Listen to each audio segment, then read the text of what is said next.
Invitational qualifying series, and what better place to head to decide who will make it into the top 20 and score themselves a place in our main Supercars Pro Invitational Series than the holy grail of Australian motorsport, Mount Panorama Bathurst. Good evening, everyone. I'm Lockie Mansell, your host commentator this evening. Joining me in the commentary box to talk everyone through all of the action tonight. It's a very good evening. Firstly to Steve Sandman Clark. How are you going tonight, Sandman? Good, Lockie. Absolutely pumped for this Mount Panorama Bathurst. It doesn't get much better than this, does it? We love coming here for endurance races, but this time it's a whole new board game. It's a sprint round, and the pressure's on for these guys to make the top 20. It sure is. We'll go through the points very shortly. Before we do, though, time to introduce the other man in our trio of commentators tonight. You'll be seeing him on track when the Supercars Pro Invitational Series gets underway, because he finished well and truly inside the top 20 in last year's series, earning himself automatic qualification and not having to participate in the qualifying series. But he's pretty handy behind the microphone as well. It's a very good evening to Jake Burton. How are you going tonight, Jake? Yeah, good, mate. Very, very good. I'm excited for this one because as much as I did qualify in the top 20, as you mentioned, I'm very thankful to have, because I don't have to deal with how competitive this race is looking like it's going to be. This is going to go down to the wire. I think we've got a few cars floating around that top 20 who really, really need to make a good night of themselves to get in. Yeah, we certainly do. There's some big names that are under pressure tonight. There's some drivers at the lower end of the top 20 who will be desperate to make sure that they don't have a bad result tonight. There's some other drivers who are outside the top 20 who will desperate to have a good result to vault themselves inside that critical top 20. We'll run through all of the permutations and combinations very soon. Qualifying not too far away, and as per usual, it will be a split session of upper and lower 50% drivers. But we've got a special guest in the commentary box tonight, and it's someone who's doing a lot of very proactive work behind the scenes when it comes to the online esports scene in Australia. It's a very good evening to Shub Agarwal, who is the esports E-Series Sim Racing Coordinator for Motorsports Australia. How are you going, Shub? G'day, Lockie. Thanks for having me. Hey, Jake and Sandman, if I can call you that. Yeah, absolutely. How are you, Shub? Nice of you to join us. No, thanks for having me. It's exciting to be here, and I'm looking forward to our chat. So, I'm interested to know, obviously, if we cast our mind back to March 2020, when the Australian Grand Prix was cancelled, COVID-19 became a reality, we were all locked in our houses for 3 months, and all of a sudden the sim racing scene exploded in popularity. We had sim racing events and championships taking place every night of the week. Some of the top real-life racing drivers here in Australia, including pretty much the entire Supercars Championship grid, competing not just against one another, but competing against some of the best talents from all over the world. And it was sort of the arrival, I think we can say, of sim racing as a legitimate sport, and not only that, but a legitimate pathway to real-life motorsport. So, Shub, what have you guys at Motorsport Australia been doing to continue the momentum that the sim racing world gained back in 2020? Yeah, absolutely. And look, you've almost just stolen my script from your first sentence there, is that, it all really came from COVID. So, even though I guess we see sim speed or sim racing started much before, as you said, the emergence really came through from people being stuck at home. And we recognized that people were switching to sim racing and esports. And, it's hard for an organization to, make that split and decide, look, we need to invest in the space a bit more. But, support of our board and our CEO, we were obviously able to resource and provide some support in esports. And we've really come in, and last year has been a lot of just us learning about the space, because we've been, as you're aware, traditional racing, and it's very different from sim racing and esports. So I think last year was just us really learning the space and seeing if there was an opportunity for us to even provide support, and if we can, how do we do so? And obviously we've come back with some hopefully good ideas, and we want to try and implement that for 2023 and beyond. What are some of the ideas that you've come up with for how you might be able to provide some support?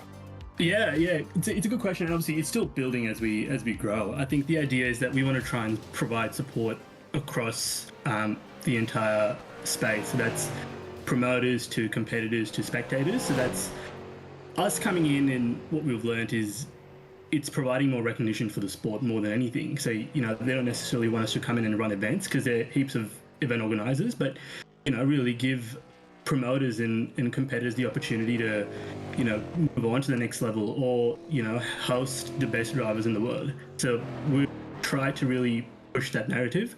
The idea, or I guess what we want to do for 2023 is pretty much replicate what we're doing with real life racing, is have promoters run national championships for us. So we put out an expression of interest a couple of weeks ago, and we actually closed them on Friday last week, and we received some fantastic response from organisers and promoters who are looking forward to potentially running events across various platforms and games. And iRacing's been one of them, and which is the most famous one. But we've got Assetto Corsa Competizione, and Gran Turismo as well. So the plan is to really, I guess, leverage these promoters, have them run national championships, and also provide a space for community events, Asia Pacific event qualifiers, which we did last year, and the Asia and even the FI Motorsport Games. Have you been surprised about how the product that we all try to put forward, we obviously try to put their best foot forward with our broadcast and our racing and our stewards and everything. Has that surprised you how much actually goes into the world of esports? Yeah, 100%. And, being someone that wasn't part of esports initially, when I first got invited to a session like this one, I did not know that officials existed in esports. Or, if, I knew commentators were there, but the amount of work that goes through in the back end of organisers and putting everything together, from broadcast to commentators to, protests, it's really running an actual event, just a real life event, but you're just doing it all across a few hours, which just makes it harder. So yeah, it's definitely appreciated how much work goes into running or putting together an event like this. So one of the things that I'm interested to get your opinion on as well, Shub, so we've got Jake Burton as part of our commentary team tonight, obviously, but you'll be seeing him competing in the Logitech G Supercars Pro Invitational Series. He's also had lots of experience and success in real life racing, and I think increasingly with the improvement in sim racing technology, particularly with motion simulators and that sort of thing, sim racing is becoming more and more established as a legitimate pathway to real-life motorsport. So is that something that you're looking at as providing a pathway for more drivers to come out of the sim racing world into real-life competition? Absolutely, yes, it is. It is definitely an avenue we're looking at, and we want to be able to provide young and upcoming drivers the opportunity to train at a low risk area, and potentially move on to traditional racing. In saying that, we do want to recognise the fact that this is a legitimate sport. So we don't want to take away from this being an opportunity to move ahead to traditional racing, but treating this as what it is esports, and you've got to have particular skills, and it requires training and practice. So we obviously understand that, and it is definitely a good way for us to get officials in the door as well. Most professional officials, the core of the business and what they do is really, really why we exist. This is a fantastic way to get them involved as well. It involves, I guess, lesser time commitment. It's lower risk, but it teaches you the same thing. So we're really focusing on that area as well. Yeah, I mean, whether it's as a driver or as an official, the consequences of making mistakes in the virtual world are a lot less significant than they are in real life. You can crash as hard and as often as you like in sim racing, and you're not going to hurt yourself or tear up hundreds of thousands of dollars in damage repair bills. And equally, if you're an official in the sim racing world, you can get away with probably making some judgmental errors, and it's not going to have the same sorts of consequences that those mistakes might have in real life from a safety perspective. Yeah, absolutely. And that doesn't take away from the fact that you want to still not treat it as a practice, but also treat it as a way you can develop in this space. Short answer, yes. I'm very excited though when you talk about the fact that you've welcomed expressions of interest from series promoters to run Motorsport Australia Section A series. I'm very curious to see what they might be, because obviously, you know, just taking the iRacing platform as an example, there are lots of cars and circuits available on the iRacing platform that directly relatable to the sorts of cars that we race here in Australia, not just supercars, but Formula V, TCR cars, you know, Porsche Carrera Cup cars as well. Yeah, we've obviously, like I said, we've got some fantastic response, and as you're probably aware, it is an extremely competitive space. So yeah, look, we're trying to hopefully get our heads together and trying to decide who we want to go ahead with and why not for someone else. So we're hoping to release a bit of a formal introduction to our promoters within the next few weeks. Jake, did you have any questions for Shub? Obviously, as somebody who competes across both the virtual and real life disciplines. Yeah, well, I think one thing that's pretty exciting, you sort of touched on it before, Lockie, is the opportunity to give sim racers the opportunity to race in real life cars. Obviously, I've been lucky enough to have that opportunity, and I really appreciated how Shub there, allowed sim racing to stand alone. You know, there's definitely competitive opportunities. So I guess I'm as excited as you are to just see what future opportunities there are. And I want to know Shub's thoughts on the Logitech G Pro Invitational Series. Did you watch it last year? You know, what kind of racing did you enjoy and whatnot? Yeah, absolutely. Look, it's definitely been one of the hype events of the year, and especially last year was definitely a fairly successful event in Australia. I'd be surprised if anyone in this industry said they didn't know of this event. So it was obviously run extremely well. The guys at Racestar TV do a fantastic job, and all of you do an amazing job in broadcasting the event. So, it's always going to be the top tier events in Australia going forward anyway. And do you think, it's something I've just thought of actually, obviously a lot of sim racing events are based off real life events, and a lot of the rules and decision making and stewarding and whatnot is probably largely based off a rhetoric set by Motorsport Australia and other, series runners and that sort of thing. Do you think you guys can learn anything from sim racing that perhaps could be applied to some real life motorsport? Yeah, it's a good question, and I'm sure there is, and absolutely the way that we're able to use technology in sim racing is, I guess, helpful to officials. The same way we could potentially use technology to help us in traditional racing. Look, I think that obviously the more we grow and the more I learn about this space, the more we can take away and implement. But I'm sure there are multiple, not just one, ways of us to improve how we can do things at the actual track. Awesome. Well, I'm very thankful as a sim racing competitor that we have your support. It's awesome to have such an established regulator in terms of motorsport backing sim racing. No, and thank you. And look, I must say that it's been really fantastic just receiving support from everyone. So when we started last year, just consultation, everyone we spoke to was super helpful and was happy to teach us and basically just hold us across the way. So we've been really grateful to have a community that's really welcoming, and it's just exciting for us to be here. Very good, yeah. It's obviously very exciting times ahead, and again, I'm curious to see some of those series that might be in the pipeline. I think there's some, I get the feeling that there might be some big announcements in the not too distant future, so I reckon that we all need to stay tuned for what those might entail.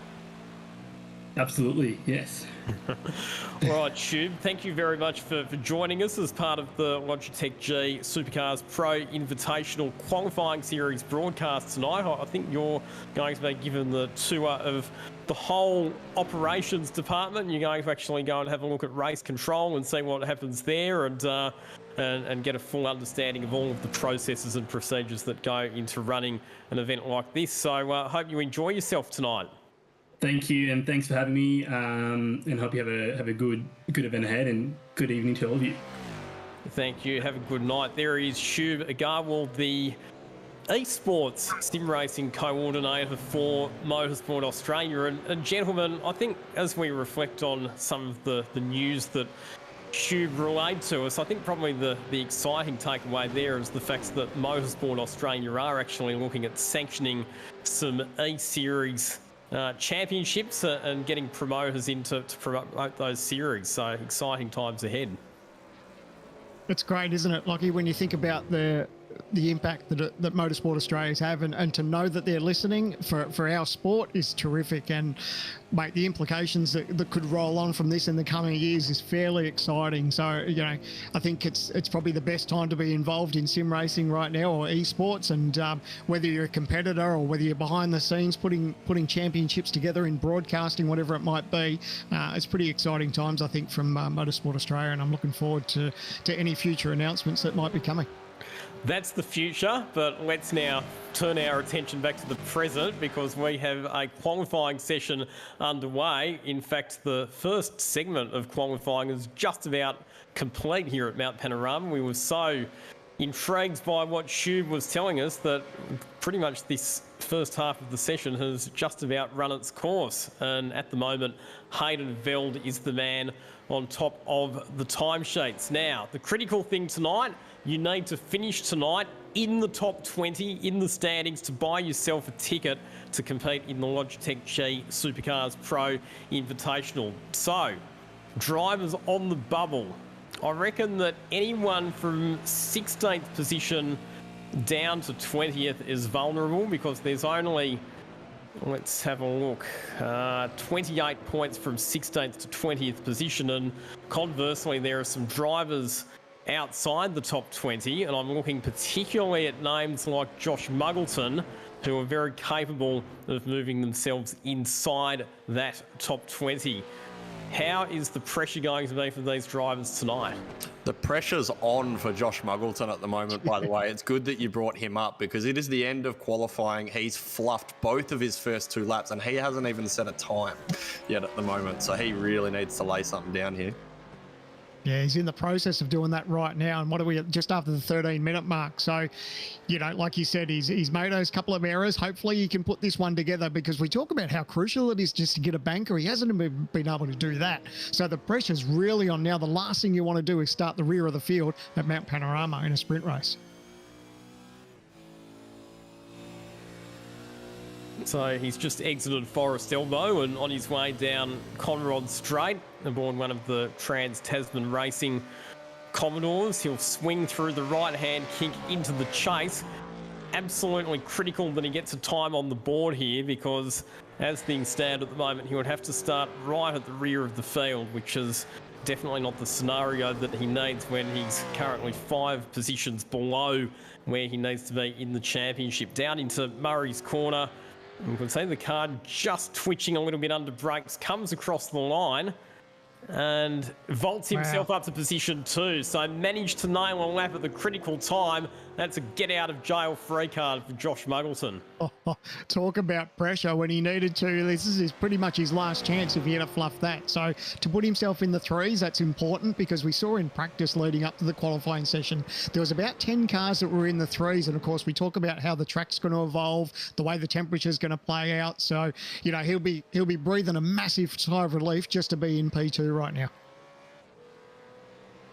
Job Stewart currently fastest in this segment of qualifying, 2 minutes 3.36, his best time in the session. Normally you would have expected Job Stewart, I think, to be in the top 50% based on his proven ability in virtual racing, but because he hasn't been contesting the full series for the Supercars Pro Invitational qualifying series, that's the reason he's having to participate in this lower 50% session. And as it is, he has almost a 0.4 of a second margin over the rest of the field. Michael Taliancic currently sitting in 3rd position.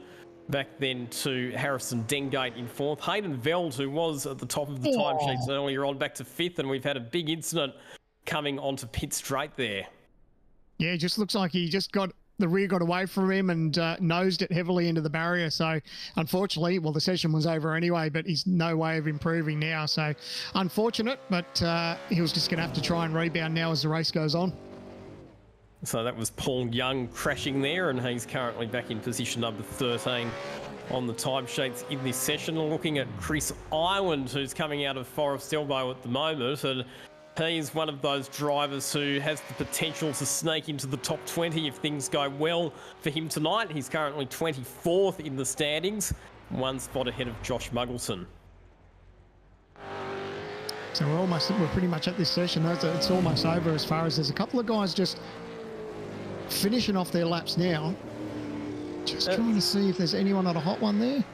Brett Loxton has done a personal best split to the end of the 4th sector. So in real life racing, Mount Panorama is normally divided up into 3 sectors, but in virtual world, because you can have pretty much an unlimited number of timing sector loops around the circuit, we can add a few more sectors, which gives us a good comparative rating on how the drivers are going compared to one another.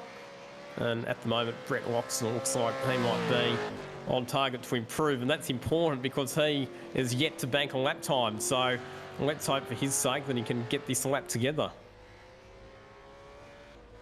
And yes, he can. Moves up into 10th position.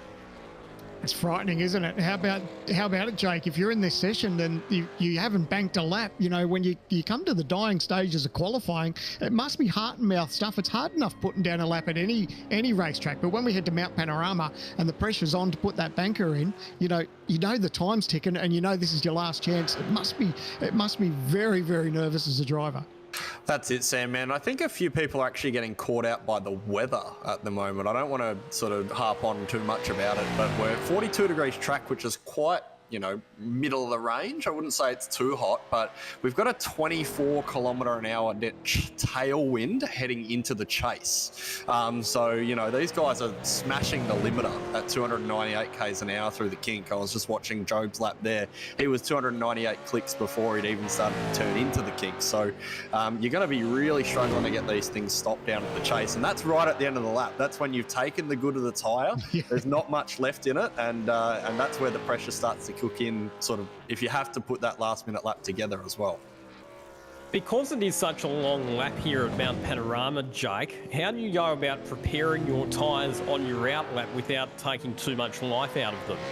So I think I was doing some laps with Josh and Kurt last night actually, and Madison and I were probably averaging about a plus 20 second out lap, which is pretty unheard of when you talk about real life racing. You do see it sometimes in the top 10 shootout when they do run at Bathurst, but because of exactly that, Lockie, where you need so much drive and so much traction out of the chase, that's 4 minutes after you've left pit lane. So you do really need to slow these things down on the out lap to preserve that rear tyre life and make sure you've got drive late in the stint. Just having a look at the top speeds there on Conrod Straight. So Hayden Veld, 303 k's an hour, and also Brad Vaughan in 11th position, busting the 300 kilometre an hour mark as well. Brad Vaughan, one of our quite successful real-life racing drivers, won the Super 3 Series last year in quite dramatic circumstances on the streets of Adelaide, managing to defeat Kai Allen in the very last race of the year. And good to see Bradley Long competing in the Logitech G Supercars Pro Invitational Qualifying Series tonight. That is qualifying segment number 1 done and dusted. There is the Logitech G Aston Martin safety car out on the circuit, just doing an observational lap to make sure that the circuit is safe before we get underway for the second segment of qualifying for our top 50% drivers. How have the nerves been in the TTR camp, Jake? You spoke about leading up to this event. Obviously, there's a couple of TTR drivers, and especially we see with Kirk Stenberg, he was on the Buggable, and then Muggleton struggling to get in. How's the nerves going with the TTR guys trying to make that top 20? I think both the boys are pretty happy with race pace. Obviously, Borgie's been really busy and he missed last round, so I think he's pretty much done. But you've got Kurt Stenberg in 18th, I think. So he's just there, but one mistake and he's out. And you've got Muggo, I think, 25th. So, you know, they're right on that bubble. And I think they were both worried about quali times. And honestly, I don't think Muggo will be happy with that lap because as much as he's P2 at the moment, he's 4/10 off Job. And if you imagine you've got another 20 drivers who are now going to come out, you've got to bet that there's probably going to be a few in front of him, unfortunately. And the stress levels will be there too, being that it's Mount Panorama. You know, you think if it was a different circuit, you'd probably relax a little bit. But I think I touched on it last week in last week's broadcast that it's hard enough to get around the mountain as it is when there's no pressure. But then when you add the added pressure of trying to make the top 20 and get the best result you can, and then if you find yourself a little bit further down the pack, it's all about stressing to get the job done at the end of the night. That's right. And I think the stress will definitely be on, especially for Stenny. I think he'll be out in this next session. I think he was really worried about his one-lap pace, but hopefully they put it together. Ultimately, this track's been on iRacing for 10 years now, Sandman. You, me, and both of these two were all actually out racing it back 10 years ago. So they've done more than enough laps around here. It's just a matter of putting the lap together. And as you know, putting a lap together around this track is harder than just about any track on the service. So, yeah, best of luck to these guys who have to deal with it. And it gets 1,000 times harder too when the heart rate starts going through the roof because you know what's on the line because, you know, tonight's result can make it, it's either going to make you or break you, whether you're part of the series or whether you're home sitting on the couch watching it. That's exactly right. And the scary thing about Bathurst and the thing that I find so hard is actually just the nature of the track. You feel like when you get out of Forest Elbow, you're like, phew, I've done this, you know, horrifically scary piece of racetrack that should be so difficult. And then you throw it away in a simple 90-degree corner down at Murray's Corner to finish the lap. It just, it's such a challenging racetrack to get right. So we've got the big guns out on the circuit for the upper 50% segment of qualifying. Let's remind you of the championship standings coming into this final round of the qualifying series. Dylan Rudd on top of the standings on 550 points. He was the winner of round 2 at Hockenheim in an absolute thriller of a race. It was a blockbuster finish with him and Rehan Leonage going at it for the win on the final lap. Andrew Dyson, super consistent. He's second in the points, 536. Rick Kuznetsov, third on 512 points. Then we go back to Leonage in 4th position. Sean McNamara in 5th position. Brad Rattu, who was the winner at Sandown in the previous round, in 6th position. And then it's Robert Gibbs, Thomas Hinds, Dylan O'Shea and Adam Briggs rounding out the top 10. Now, as we've discussed all season long, it's the qualifying series. It's not about winning races in this series. It's just about making sure you bank solid, consistent points and earn yourself a spot in the top 20. But when you look at how hard these drivers have been racing, how cutthroat the action has been, particularly if you cast your mind back to that epic duel at Hockenheim, you'd be forgiven for thinking that the drivers are battling for the win in the main championship. Yeah, absolutely. And isn't it funny when you talk about the points, it's like, really, it doesn't matter who finishes at the top of the championship and whoever wins races. It's all about making that top 20. So, as you know, we're all racers and we all want to get that checkered flag first. But, you know, crucially, now it's funny to think that we're a part of a championship that we don't really worry about who's going to win it overall. When you look at the quality, Jake, of the drivers that have been racing in this qualifying series, how nervous are you about competing against them come main series time? Because a lot of them have certainly demonstrated their abilities and their potential. Well, the thing is, Lockie, is as I mentioned with Sandman earlier, a lot of us have been doing this a very long time, and there's a lot of these guys in this field, the likes of Rehan, for example, who we made reference to before, who haven't. And the thing is we've got 4 or 5 years of racing the ZB Commodore on us, and the Mustang for that matter. What happens if in a month's time we get slung a Gen 3 car and all of a sudden it's a complete reset? And then you've got these guys who are really, really quick, all of a sudden aren't 4 years behind in terms of their skill levels. So I think, you know, if we do get slung a new car, which is a whole nother, you know, can of worms altogether, but that aside, you know, I'd be really looking for some of these guys who have come up really quick and really fast in this series. It'd truly level the playing field, though, wouldn't it, mate? When you think about it, like you said, the amount of years and the experience that we've got with these cars, it would truly level the playing field if a new one was to come out, and especially if we were to start a new series, or if it came in partway through a series. I mean, we don't really have any information, but it would be incredible to see who could adapt to it quickest. That's right. Ultimately, you know, the rule has always been, this was the case when the ZB and Mustang come out, but the rule has always been the cream rises to the top. But ultimately, you know, there's some of these young guns who are really, really quick. And if they can, you know, sit down when this new car comes out and work something out before someone else can, all of a sudden they'll be winning races. So, yeah, I'm keen to see if and when we get a Gen 3 car on iRacing, how that'll affect the dynamic up front. And you would have to say as well that just like real life, the difference between the Gen 3 car compared to the Gen 2 car, it's going to be a much bigger difference than the change from the VF Commodore and FG Falcon to the ZB and the Mustang. So I think you're right. I think it will level the playing field. We have got just under 9 minutes remaining in this qualifying session, and interestingly, Job Stewart's time from the first stage of qualifying has stood the test of this session so far, albeit they are closing in. Dylan Rudd has gone to within 1/10 of a second of the time that was recorded by Job Stewart. Dylan O'Shea currently still sitting in position 3 ahead of Josh Muggleton.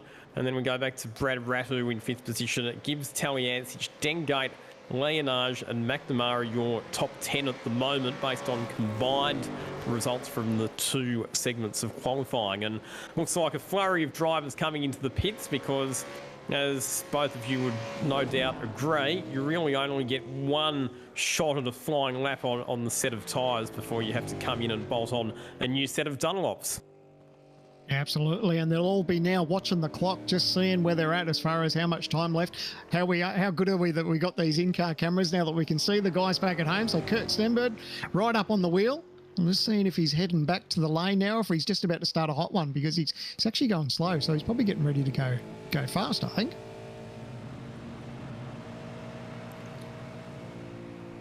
One thing that's important to mention as well, guys, is, you know, there are actually a few drivers who are in. I'm actually just looking at it, and it's 200 points is the most that you can possibly get from a race tonight. And currently out on the bubble driver in P20 is Michael Angus at 308 points. So in theory, if you've got more than 508 points, you're in. So that's why I was pretty impressed to see Dylan Rudd jump all the way up to second. He's obviously put the effort in. He wants to win the qualifying series, but as far as elimination's concerned, he's already in. He's going to be on the grid next year. Yeah, so by those calculations there, Jake, Dylan Rudd, Andrew Dyson and Rick Kuznetsov are all safe. Even if they DNF tonight and get 0 points, they've still got enough buffer that they wouldn't fall outside the top 20. Yeah, that's it. And I think that must be the best feeling as well. It must be so nice to be able to jump out here at a race like Bathurst and just know that I can go out, I can have some fun, I can try, take some risk. But also, how does that play when you're maybe a teammate of someone who isn't safe and you're racing them for a win? That's something you're going to have to look at as well. Now, Luke, I don't know if we can see. Oh, no, Stenny's just stuck into the fence. I was going to say if we could probably cross to his camera, because I've just noticed how much he gets up on the wheel when he's having a red-hot go. But unfortunately, the car's got away from him, and he's got a fair bit of damage to that. So he's going to have to fire back and get that sorted. But, yeah, he was having a red-hot go, but unfortunately, the car stepped out, and there's a lot of damage to that car. And this is, funnily enough, he's facing a very similar scenario to what his teammate Josh Muggleton was facing not long ago. He has yet to set a time, and he's only going to get one more go at it. So that's a disaster for Stenny. Yeah, that's nervous, isn't it? And it looks like he's out of sequence too. So it's what has he got? 5 minutes. Well, just over 5 minutes to go for this session. So the pressure's really on it. And like you said, he's inside that top 20 just at the moment, but he really needs to make a night of it just to make sure that he can guarantee himself that position at the end of the night.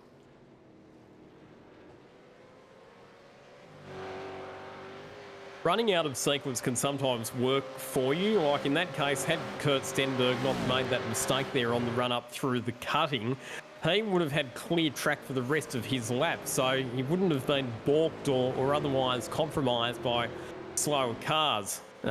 So you know, potentially that could have been a really, really good manoeuvre, but unfortunately he got it all wrong at the cutting, and that has severely set back the remainder of his session. In fact, Kurt Stenberg's come into the pit, so Jay, I'll tell you what, it's going to be running it very, very fine to get those repairs done to that Trans-Tasman Racing Commodore, get back out onto the track, do an out lap and cross the line in time to start a flying lap, all in under 5 minutes. That's going to be big, big pressure for Kurt Stenberg now. Jake touched on it earlier too about how the mindset is on your out lap. You know, you try not to take the best part out of that tyre on the out lap, so he'll be very mindful of that. So yeah, probably by the time he gets the car sorted and around again, it's like the pressure's really going to be on to make that lap count. Well, how close are they up against the wall there? They're great too. They're really having a red hot go at so many different parts of this racetrack. Of course, we don't expect anything less from Mount Panorama. It doesn't matter what we're here for, whether it's an endurance race or whether it's a sprint race. Everyone's having a red hot go and just love, especially shots like this, of how much part of the racetrack they use, hard up on the brakes and trying to get the most out of these cars. It's a full commitment circuit, isn't it? And it's a track where you do have to be ultra close to the concrete walls to maximise performance, and especially over the top of the mountain. There are so many corners where you are millimetres difference between an epically fast lap or an absolute disaster. As we see Dylan Rudd now jumping to the top of the order, 2 minutes and 3.26 seconds. So now displaces Job Stewart as Dylan O'Shea now goes fastest aboard one of the simrings.com DPR entries. It's amazing. I was just about to say to Jake that, you know, old Muggo's time's hanging in there, but now this last lap or so, these last sort of 30 seconds, he's really starting to slide down the order. So he's back down to 9th. Even just as I was talking there, he's dropped a couple of spots. So everyone's really starting to make these times count because they know they're running out of time with 3 minutes left in this session. Yeah, and Sam, and the thing is, we've been talking about it all season as well, but I've actually just noticed that the track temps come down a degree as well, and I feel so much for drivers like Josh Muggleton, who I feel like have been in this scenario all season, where you come off that first half of qualifying sitting on the front row, and by the time qualifying's over, you're outside the 10. So fingers crossed for those guys that they can stay up there. But I think it really shows off how good a lap that was from Job Stewart as well, for him to still be sitting in 3rd. So Kurt Stenberg did get out of pit lane and he is out on the circuit just doing a warm-up lap at the moment. So he will get one shot at it, Kurt Stenberg. One flying lap to try and move the number 47 Commodore into a somewhat competitive grid position. Oh, the nerves would be building, wouldn't it, Jake? I mean, Luke, let's see if we can get his in-car camera again and just watch him. I'm amazed at how up on the wheel he is, like especially when you see him go into turn 1 when he starts his hot lap. It's like he really climbs up on the steering wheel to get that car turned in. He's really on it. Have a look at him.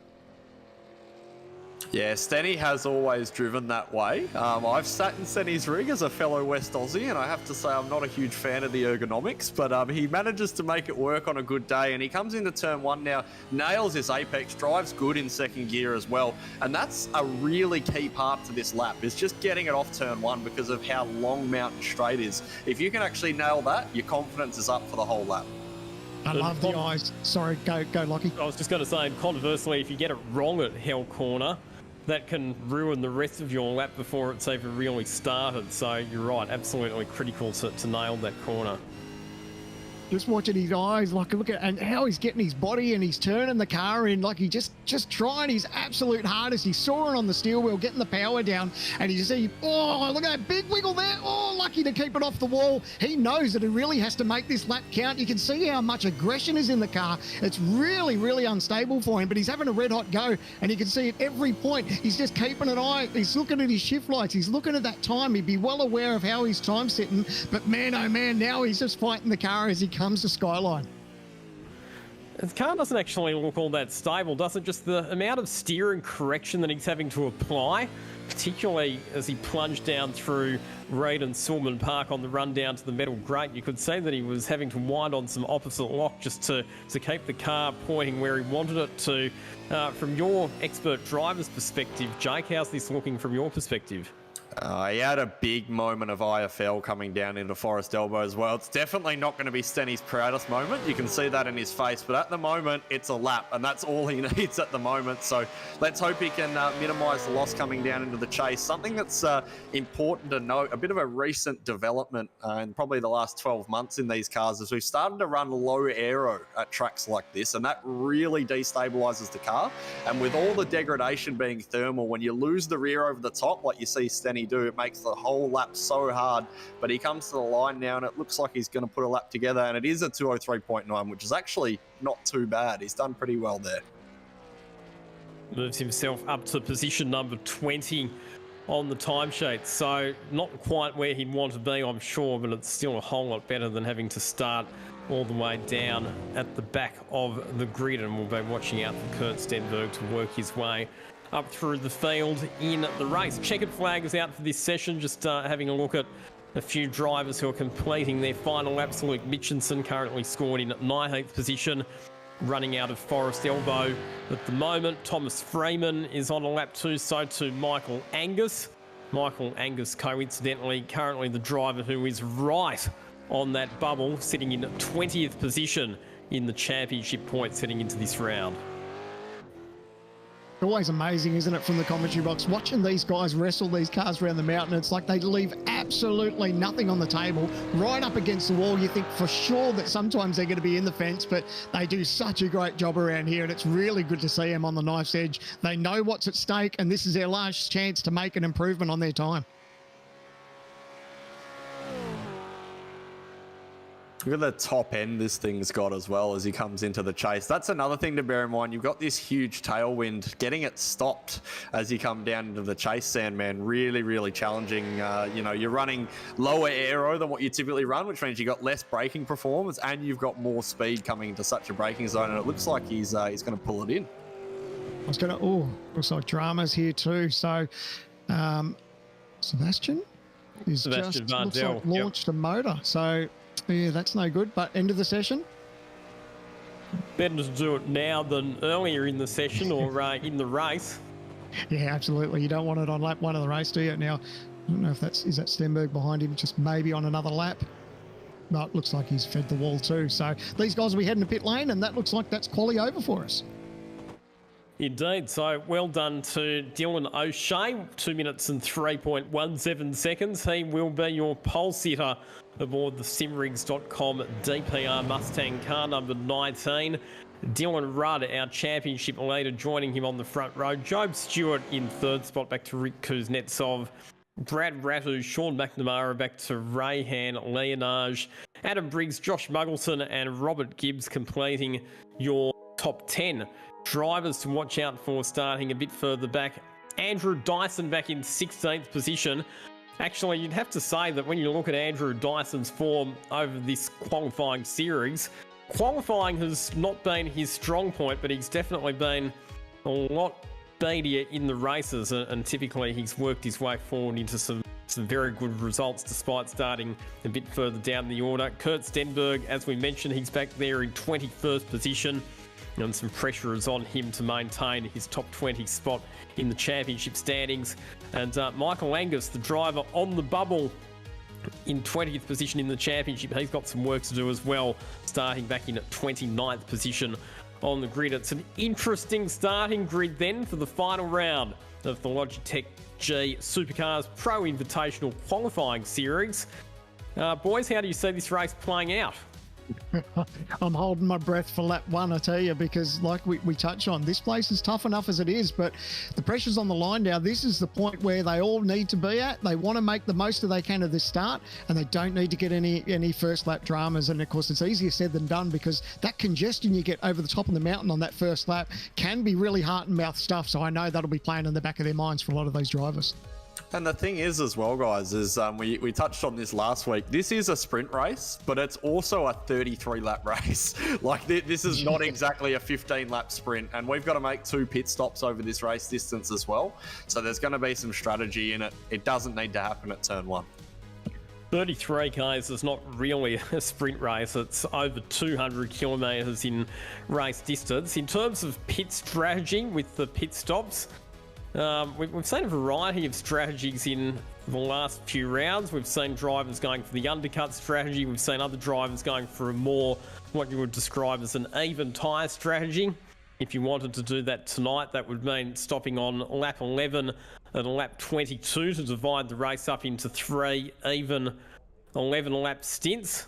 But I get the feeling we might see a bit of variation in strategy, particularly some of those faster drivers starting a bit further back to try and get themselves some clear track to maximise the performance of their cars. Geez, no matter the conditions, whether we're here for a sprint race or an endurance race, there's nothing more exciting than a race around Mount Panorama. I know everyone will be absolutely pumped for this, but it really comes down to this. This decides whether you're on the field for the racing or if you're sitting on the couch. Indeed it does. Just waiting for Brad Rattu to join the grid. He's scheduled to be starting out of position number 5. Looks like he might be leaving it right to the very last minute to join the starting grid for this, the final round of the Logitech G Supercars Pro Invitational Qualifying Series. There he is. Brad Rattu slots into grid position number 5. So we have the field assembled. We have the field set for a race start. 33 laps, 204 kilometres around Mount Panorama to conclude this qualifying series. And there's bragging rights on the line for the qualifying series. And at the moment, it's Dylan Rudd who's at the top of the standings.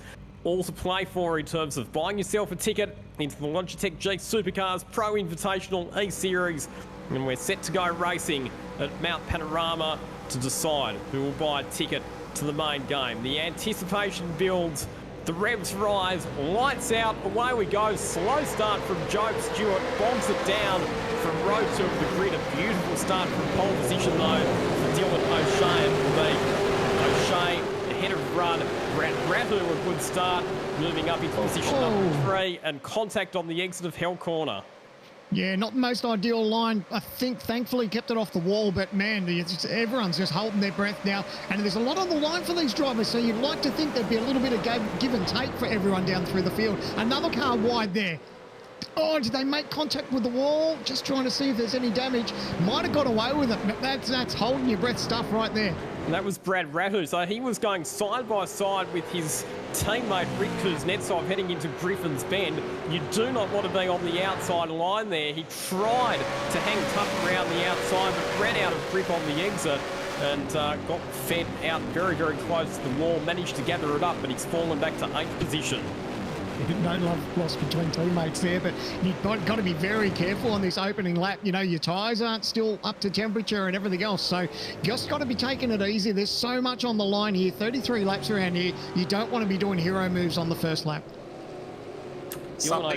Sorry, go Jake. I actually spotted something just looking back through the replay, something that we might have just missed on the broadcast, but Michael Taliancic stalled it on the line.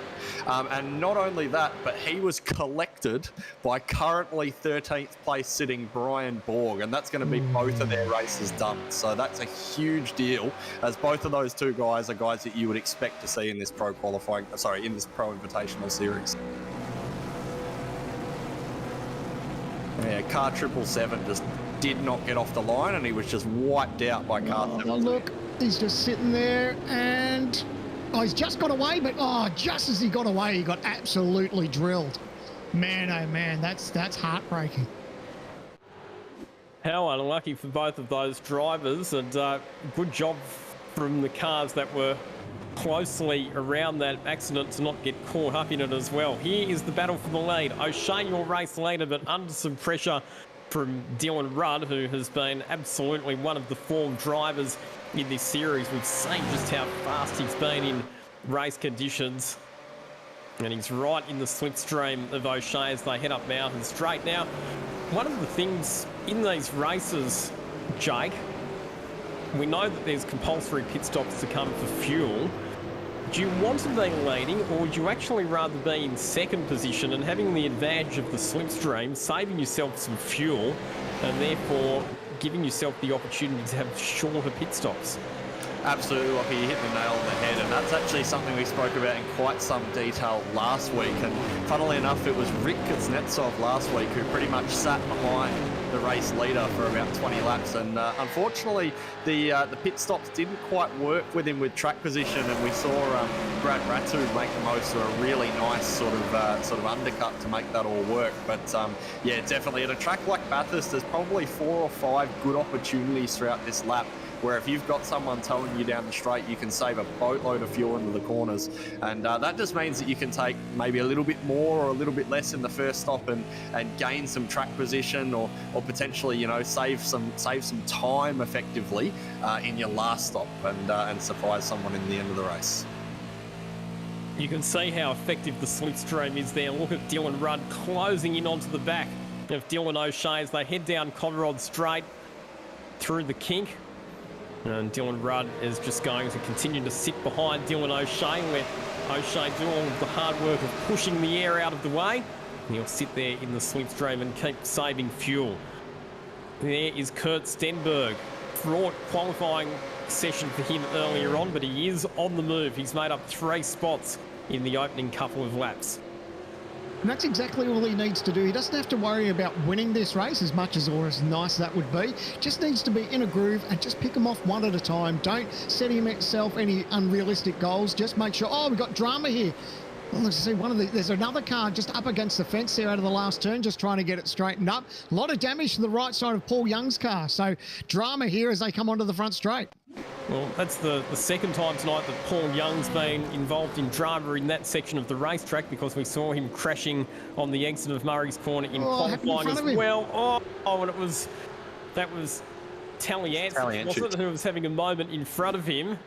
So Paul Young, nowhere to go, and dear oh dear, Michael Talliance having a fraught race this evening.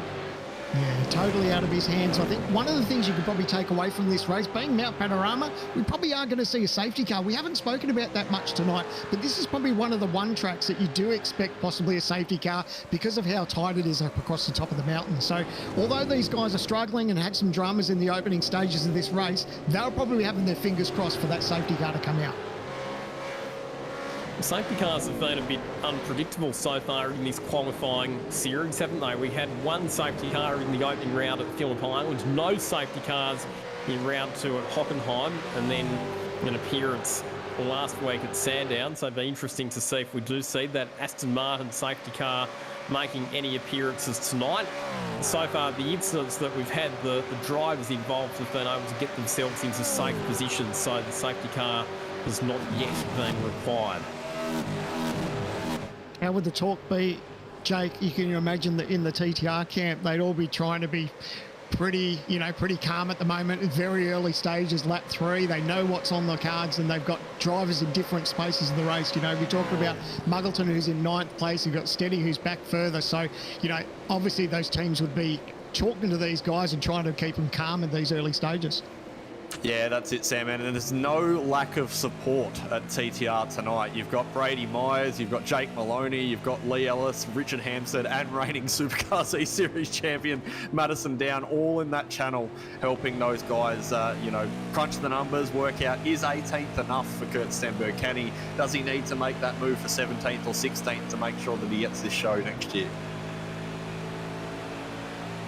Riding on board with Bradley Vaughan for the big climb up Mountain Straight. He's currently back in 25th position, in behind Jamie Dyke, Hayden Harrison, the next one up the road. And this has pretty much been the pattern right throughout this qualifying A-Series. Wherever you are in the pack, you have always been embroiled in a battle with other competitors. There is absolutely no time to rest or relax when it comes to the Supercars Pro Invitational E-Series. You are always being kept on your toes by some very, very competitive opposition. And a huge shout out to our competitors that have supplied us with some camera footage of them in their sim rigs. Like, how great is that? We touched on that in quali, that we saw how Stenny likes to get up on the wheel. But, you know, talking about being relaxed, there are some drivers that do have that relaxed driving style, but there's some people up there like Stenny. He certainly gets his money's worth out of that steering wheel, doesn't he? Like, really aggressive, but it works for him. One of the unique things about sim racing, Lockie, you've obviously got a huge amount of experience commentating real-life motorsport. How good would it be if we could see facial expressions on real-life drivers as they're racing in this kind of thing? It's one of the really awesome things about sim racing is we get that insight into how they look as they're racing for position. Yeah, and you certainly capture all of the emotions and in some cases the frustration when things are not quite going right, but thankfully the elation when things are going well. So I do agree with you. It is one of the great things about sim racing compared to real life racing is that you do get to capture all of those reactions and all of that emotion. One of the things that I want to get your thoughts on as well, Jake, you mentioned before that the cars are running now on a lower downforce configuration to what they have previously. How has that affected tyre degradation? Because one of the things with the Gen 3 supercar is we know that less downforce means that there's a bit less energy potentially going through the tyres, so it means that the tyre degradation might be a bit lower. Yeah, that's definitely right. I think the actual trim of the car as it's spec'd in iRacing has had no change in aero, but we're just noticing a bit of a shift in people running a lower downforce setup. And that's something that's a really interesting sort of balance to strike, as you say, Lockie, because you're definitely quicker down the straights, which makes you far more raceable in a situation like this. If you're someone who needs to make positions, running a low downforce set might be fantastic because it makes that process so much easier. But by the same token, it means the risk is so much higher of having a slide, which, as we know, thermal degradation being so important on iRacing, you can suddenly have no drive, which means not only do you have, no straight line because you're not getting on all the straights anywhere, but you got nothing over the top as well. So it's definitely, if you're going to run that risk of running a lower downforce setup, you've got to be able to keep the tyre on it. How nervous is it for the guys when they're testing? Because obviously it's a game of chess, isn't it? It's like, how much wing do you run? Do you want to run a little bit less so you can carry that straight line speed? But like you said, you need it hooked up over the top of the mountain because it gets quite twisty over the top there. Well, that's it. And that's where the advantage is going to come from these bigger teams, like these racecraft guys, these TTR guys, these DPR guys, even as we're seeing stops. Very early pit stops, actually. Lap 5. I'm shocked. Yeah. Oh, it's a safety car. We've missed the safety car. There's a safety car, guys. Okay, so the whole field is now going to come down pit lane because we are in the window. So the entire field, you would think, would come in under this safety car and get their compulsory pit stops done. The big question is, why is the safety car actually out on the circuit at the moment? A little bit of cat and mouse as we go to a replay. It's Michael Whiting. There's a lot of damage to that car. Is that crabbing too? I don't know, but a lot of damage to that car. Oh, look at him. Oh, 3 wide. No thanks. Oh, no. It's a recipe for disaster.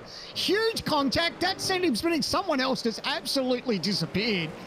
Like, that was huge contact. There's a bit of deja vu in that, Sam, man. I remember watching a V8 Scops Bathurst 1000 one year, and a very similar incident happened that it actually took out Jared Philsell, who was probably the favourite to win the race at the time. So, yeah, a bit of a miscommunication there as to whether I was clear by the looks of it, and as a result, 2 cars out of the race.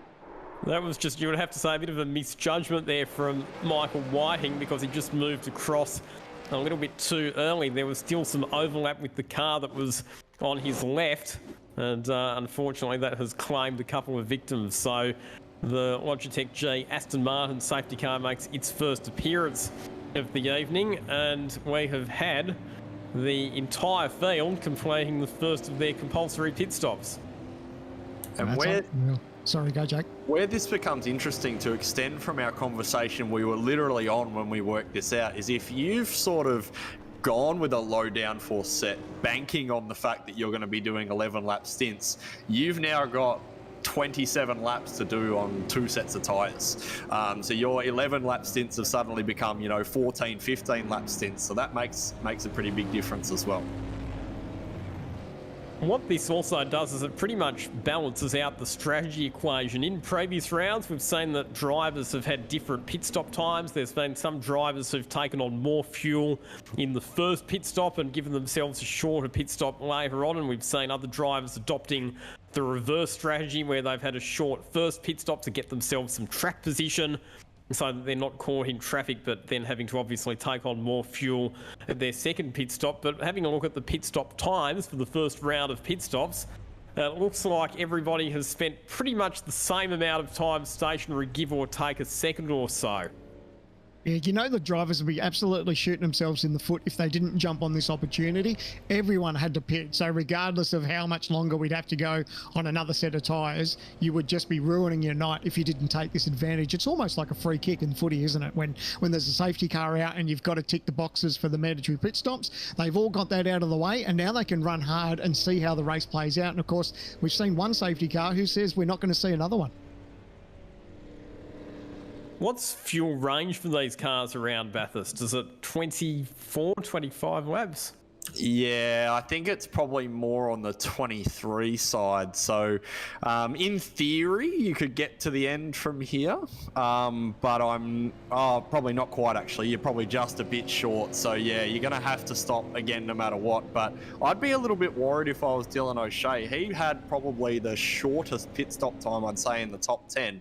And not only that, but he was leading that whole stint as well. So he's probably down on fuel on account of his track position, but also down on fuel on account of his pit stop. So if I were him, I'd be taking this this restart, try and gap the field and just see if you can break the draft. That's really the only way you can do this, because sitting in the lead with less fuel, you're signing yourself up to lose this race. So, I'm sorry, Lockie, I know it's not in a driver's DNA, but would you even think about possibly giving up the lead and sit in second for a little while? Oh, you could, but the problem is you'd have to make up, so much fuel on not only maybe Dylan Rudd, who you let pass, but all the other cars that are sitting in tow behind you as well. For me, the only way to do this is to try to break the tow, and if you can't break it, then maybe you try and explore those sort of options.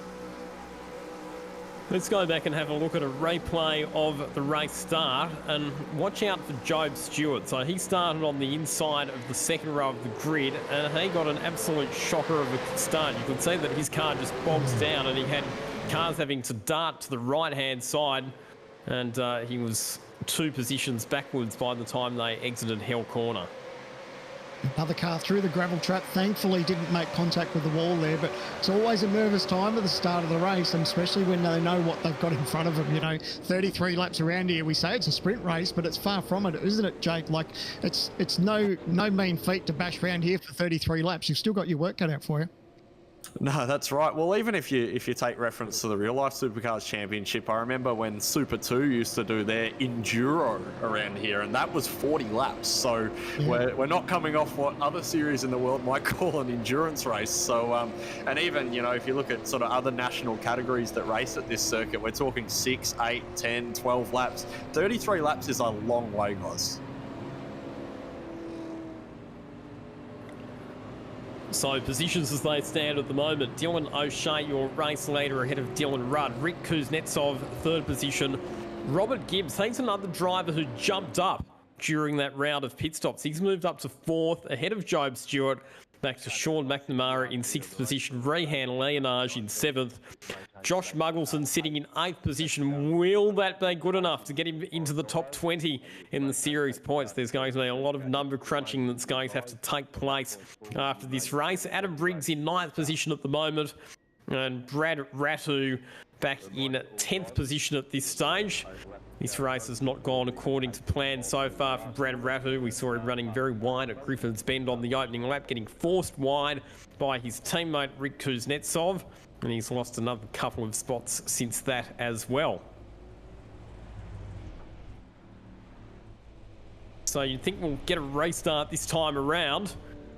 How hard do you have to work behind the safety car, Jake, to ensure that you keep the tyres at a good operating temperature? Well, the thing is, Lockie, is all these guys have just pitted, so I would think that this is a fairly sort of, even scenario. I would hope that pretty much everyone's in the same thing. But the thing is because you've come straight out of pit lane on a cold set of tyres and then you've done 2 slow laps, you could actually find getting the temperature up in these first few corners might catch a few people out. So typically sort of weaving the tyres and that sort of thing doesn't work quite as well for us here as what it does for the real guys. But yeah, still curious to see how they break for turn 1.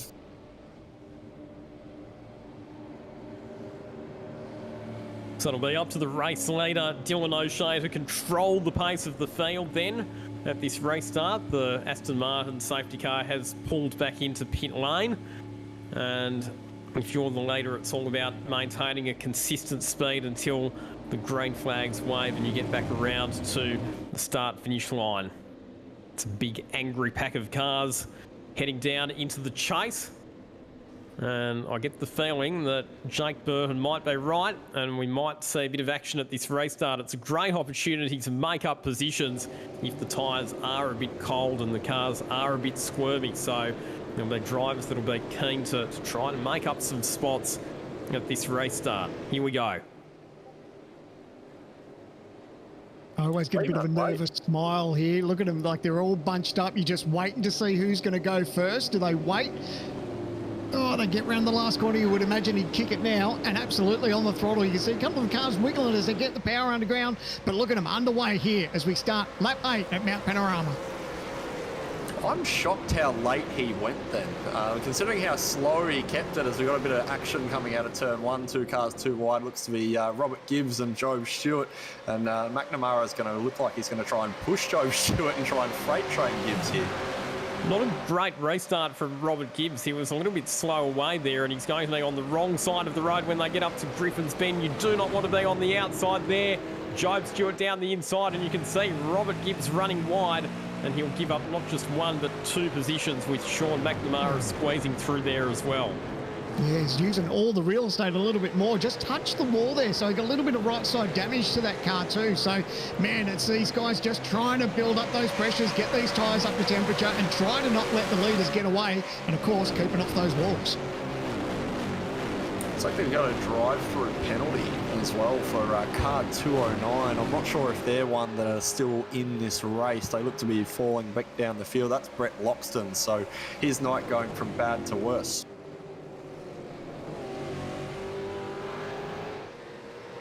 How these cars move around down through the dipper. That's always a cool part of this racetrack.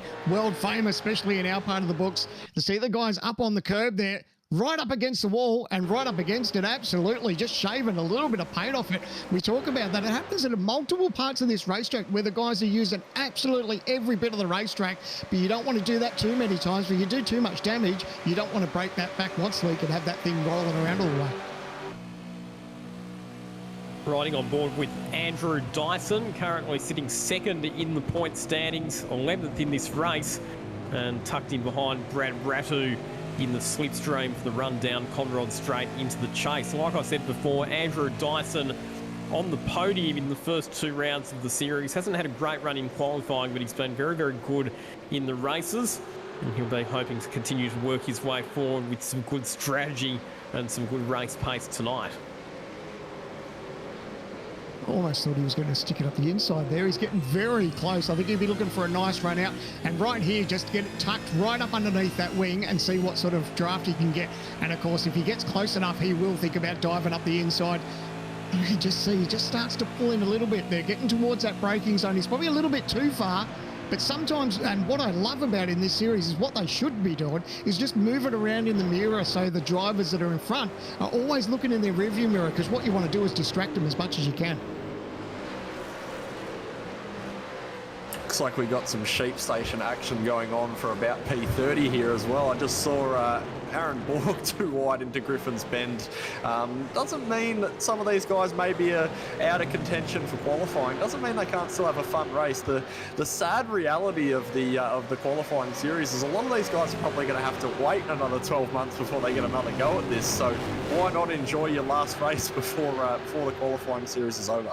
And Aaron Borg, another driver who's been very, very successful in real-life motorsport. Champion in the Toyota 86 series and champion in the Super Ute series as well. course, any excuse to have a dig around Bathurst. So, like you said, I think he's missed around here, so he's out of it points-wise, but still having a red-hot go. But how is it? That's a credit to this series that there's so many people that are desperate to get in and take part in this championship. It's actually thrilling that we've had 4 rounds as a decider to make that top 20 so you can take part in 2023. Yeah, it puts some real pressure on it, Sam, man. It's not just about that one lap pace. You've actually got to race your way into this series, and that's, something we haven't seen a huge amount of actually in the sort of V8 environment in iRacing here. So it really shows some of the guys who are, experienced in races and can put it down when it counts.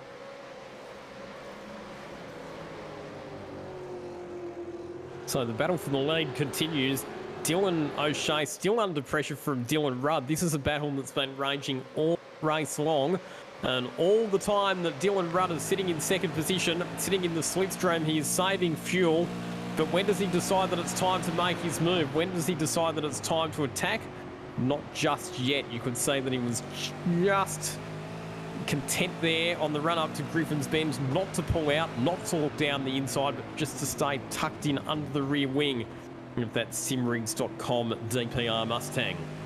A couple of those guys really getting close through the inside of the cutting too, touching the wall. I love these shots. These onboard cameras really give you an understanding of how these cars are behaving. Sometimes it's not easy to pick them up when we go to the outside camera views, but when you're on board, you can actually see just how much they're moving around, how close they get up against the concrete. Check that out. But this is where, these guys think about, up on the grass too. Again, up against the wall. These guys are really taking it to it. It's only lap 10 of 33, so they really need to be careful. I would have thought there'd be a little bit they'd be quite content just to sit and run for a little while, but they are pushing.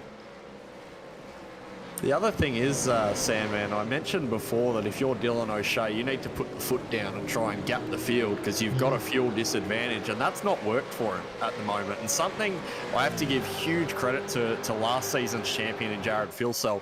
He is someone who will not let that happen. If he cannot gap the field, and he's at a track that draft is so dependent like this, and he knows that he's getting out-strategized by people saving, he'll slow that car down to 2.5 seconds a lap off the pace off the front until someone either behind him is sort of forced to pass him or there's a crash or some kind of carnage behind him. And if I'm Dylan O'Shea and I want to try and win this race, that's exactly what you have to do right now. Slow that thing up, start saving 300 metres before the corner if you have to, because at the moment, he's just going to get trounced in strategy.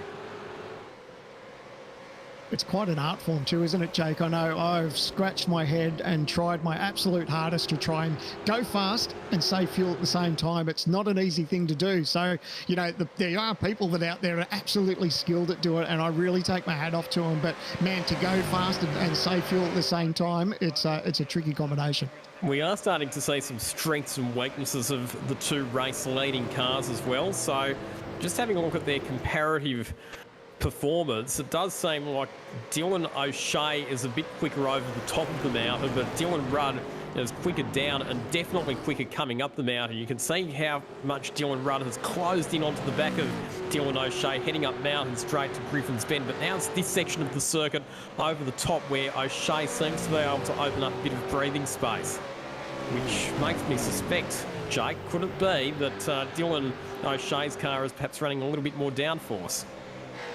Possibly. Something else that's something that we need to think about a little bit here is also how the sort of aero wash or sort of dirty air affects these cars. One benefit that Dylan O'Shea is going to have by being in the lead is that not only, does he have clean air in front of him, which means that he can, has a little bit more front turn into a lot of these high-speed corners over the top, but he can also see clearly through the apex of all these corners that you have to be extremely accurate. So, for example, when you come under the tree and into Reed Park and that sort of thing where we're talking, Sam Ann alluded to it before, centimetres on the wall on each side, not having this big ugly Mustang supercar in front of you blocking your view makes a huge difference. So that could be a big factor into why he's managing to pull some time over the top as well. Nothing short of straight line speed there for Rudd too, because that gap was not too bad coming onto the straight, but he really closed it up. And now you can see right now as they go towards the start-finish line, he's really on the back then. So looks like that aero is really sort of paying dividends for him. The other thing to remember as well, Sam, and like I said before, you can't afford to just sit there in the lead like that, because not only are you pulling Dylan Rudd along and allowing him to save fuel, but he's probably also saving tyre. He doesn't have to work as hard to pull the lap time out, so we've got some too wide action into turn 1 here. Oh, a little bit of contact. Oh, man, holding on to it. Didn't get the best of runs there, like a little bit of a bit of argy-bargy there on exit. So that's actually slipped that GTR Commodore. Lost, what, 2, 3, now 4 positions. And this is a battle outside the top 20 at the moment as well. In fact, specifically, it's the battle for position 23, as we see cars running too high, 2 up through Griffin's Bend. Oh, that's really good racing from all of those drivers to get around that corner side by side without feeding each other into the wall. Can they get through the cutting side by side? Oh, it's going to be tough, but somehow they all make it out the other side just. Full credit to those drivers. Really good racing, Ruben, and respect shown by all of them. Absolutely. I was holding my breath almost that whole time you were calling that, Lockie, because I was like, for sure these guys end up in the fence, but they've done a really good job to survive and come out the other side. Thomas Hinz is an interesting one in this pack, guys. He's 27th, and that is very out of character for Hinzy in terms of this season. He's sitting, I think, 8th in the points at the moment. Yeah, so this is a bit dangerous for Hinzy. You don't want to be amongst this kind of stuff, because if you end up parked in the fence, that 8th can very quickly become 21st. And he takes his sim racing very seriously. Thomas Hinz, there he is on screen at the moment. Puts a lot of effort and energy into his sim racing program. So, yeah, he'll not be a happy camper if things go wrong and he ends up somehow funneled outside of the top 20 in the series points. Yeah, that'd be absolutely heartbreaking. Oh, you could just see how close he gets to the back of Harrison. But it was like we saw that last round when Veld had dramas. He's obviously had steering wheel issues, and we saw his camera and just how frustrated he was. Mate, can you imagine if you're here an opportunity sort of sitting inside the top 10 at the moment and you get taken out by someone else's incident and then you're out of the series? Like on the last night, that would be a heartbreaker.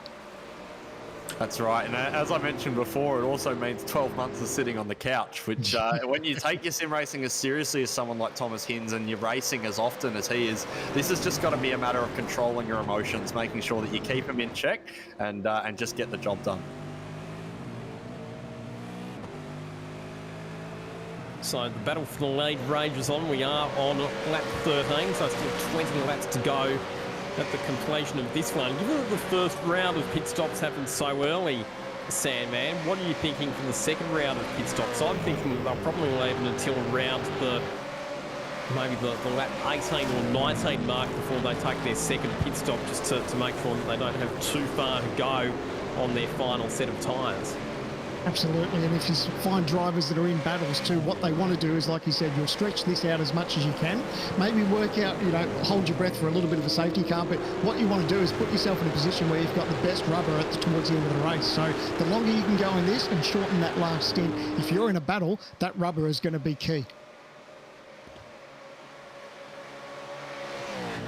Also, if you're O'Shea, as I say, he's not really slowing up the field enough. If I were him, I'd want to be backing up cars at the moment, because you're at such a disadvantage. But the other option he has is he could maybe opt for a slightly earlier pit stop where you'll get some gain from an undercut, and you use that undercut to absorb your loss in terms of fuel. So if you've got to take, say, 3 seconds more fuel in the case of O'Shea, you might come down to pit lane, say 3 or 4 laps earlier. Obviously, that's going to disadvantage you at the end of the race, but that's probably the only chance you've got to keep track position. But the other disadvantage there as well of taking the earlier pit stop is that you might feed back out in traffic. And we've seen at some other rounds this year that getting caught up in traffic after you've taken your pit stop can cost you a lot of time, and you're really not maximising the advantage of the fresh tyres either. And that's the advantage you have if you're in one of these big teams and you've got these guys there who can sort of spot for you, tell you where you're going to come out.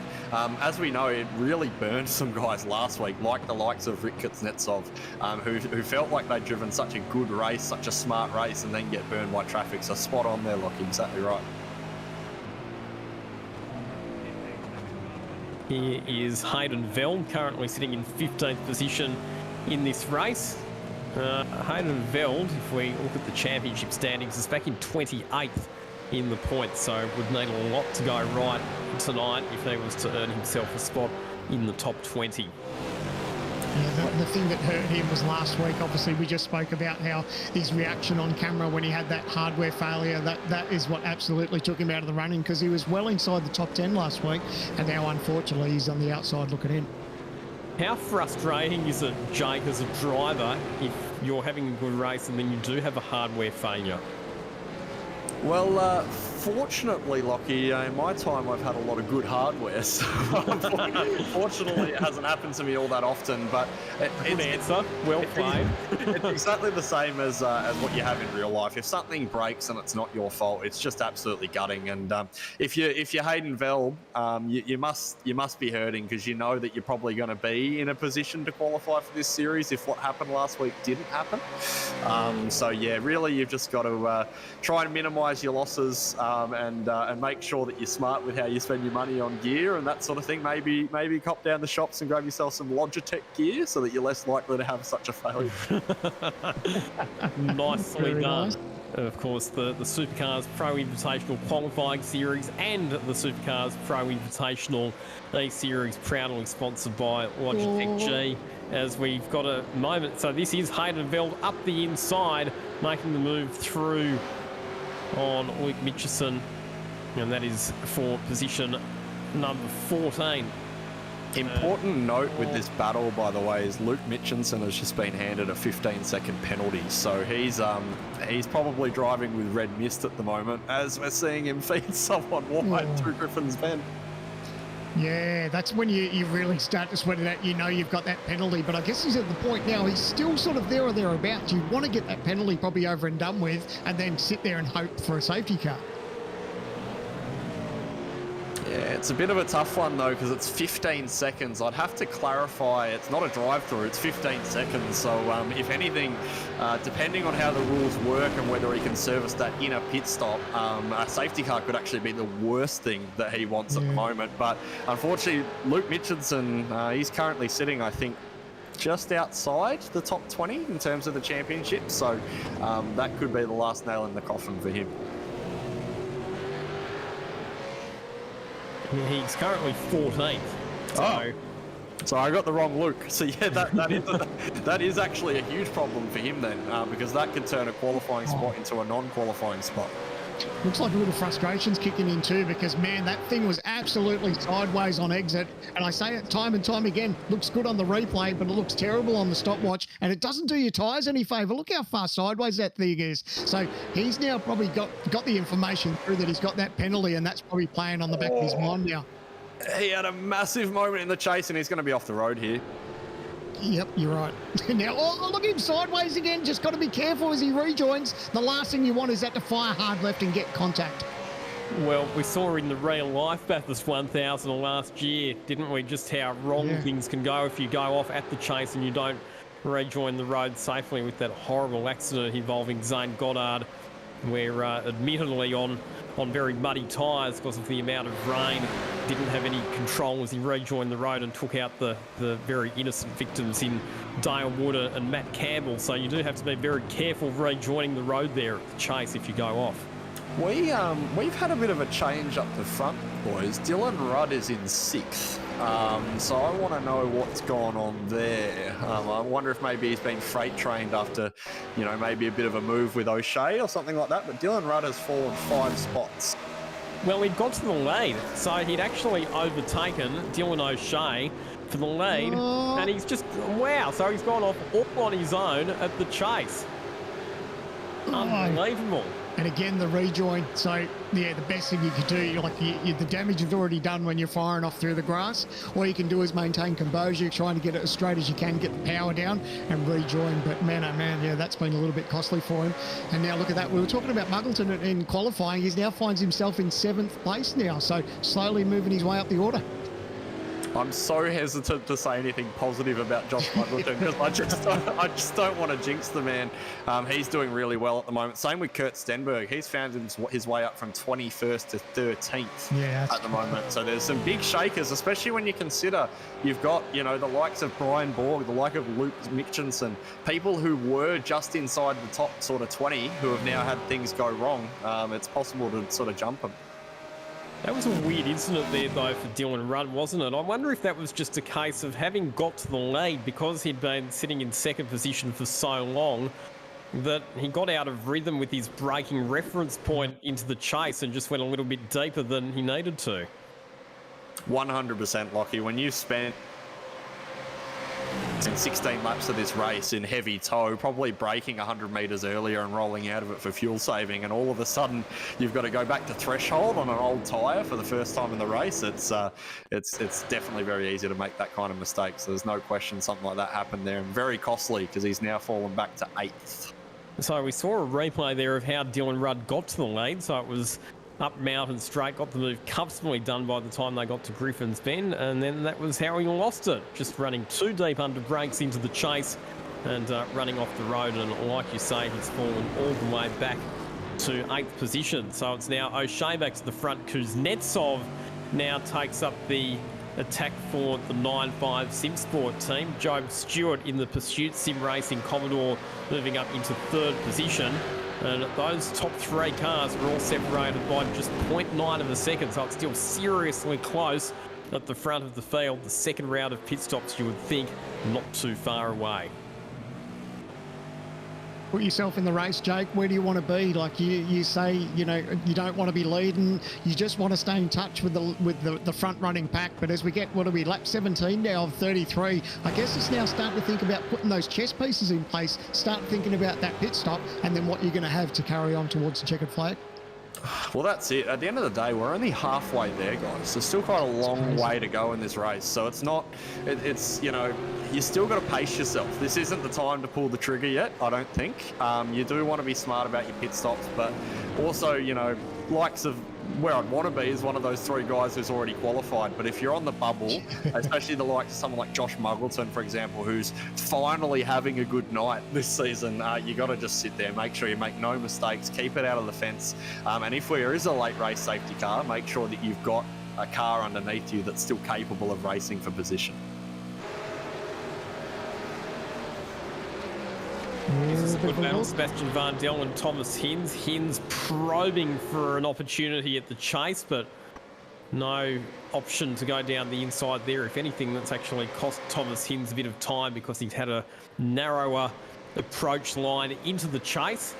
And looking a bit further back to Michael Taliancic in that very battered Commodore, stalled on the grid earlier on, got rammed from behind.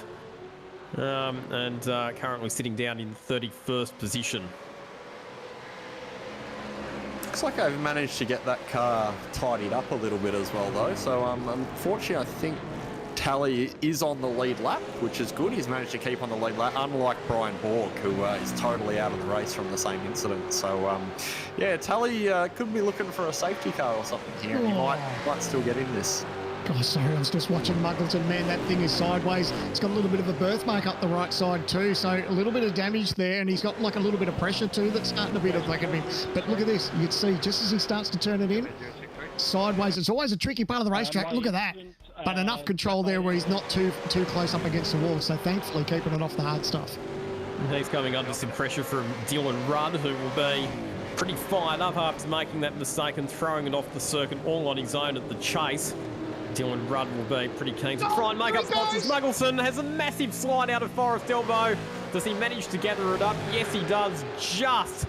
But he is going to lose 3 positions in the process, make that 4. He falls from 7th position back to 11th. And I'll tell you what, he was actually very lucky there not to end up in the fence on the left-hand side of the road. Jake, what were we just saying? We were too worried about talking up Muggo stocks, and now look what's happened. Yeah, that was terrifying. He's going to kill me. I got to say, though, exceptional car control from Muggo to hang on to that one. That thing was pretty much gone in every sense of the word. And this is another one of those things that we were talking about with sort of thermal degradation and how it works in this car. Like, you saw those few slides over the... Here we go, more contact. Oh, that's going to fire. Is that Borg firing up? I don't know if he's going to be able to keep it off the wall. He did, thankfully. But man, oh man, that was a hold your breath moment. Yeah, 3 wide through the chase is never going to outcome anyone good. But catch a replay of that one. It looks like it looked like one car just ran a little bit too deep coming down there, and you got that sort of triple over under scenario that sort of happens in a situation like that. And unfortunately, Borg come off worst. Sorry, Jake, I cut you off when you were talking about the tyres, because we did mention that up over the top of the mountain, he was already having those moments. So the car was sideways. So that's obviously where the tyres were starting to overheat. And then he came out of that corner, and that's where the car got away from him. That's it. You saw him have those few slides. He had another one actually coming through Phillip, and you can really hyperheat the tyre. And the good thing is you can bring it back. So if Muggo was able to sort of keep the calm a little bit for a little bit, he might have got away with it. But I think he was just trying to get such a run off Forest Elbow to protect himself from the likes of Dylan Rudd into the chase. And that combined with the few slides that he'd had earlier in the lap, it just meant it was too hard to put the power down. But as I said, very good effort to have saved that car, because that car was pretty much gone as far as I'm concerned.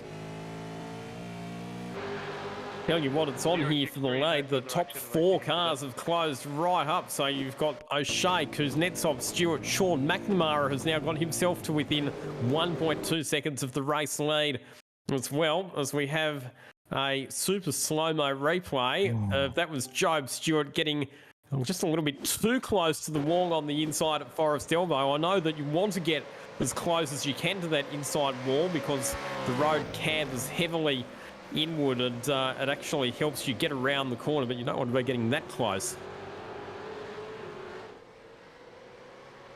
It's also a bit of a weird dynamic that we've got up the front at the moment, because like we mentioned before, car 19.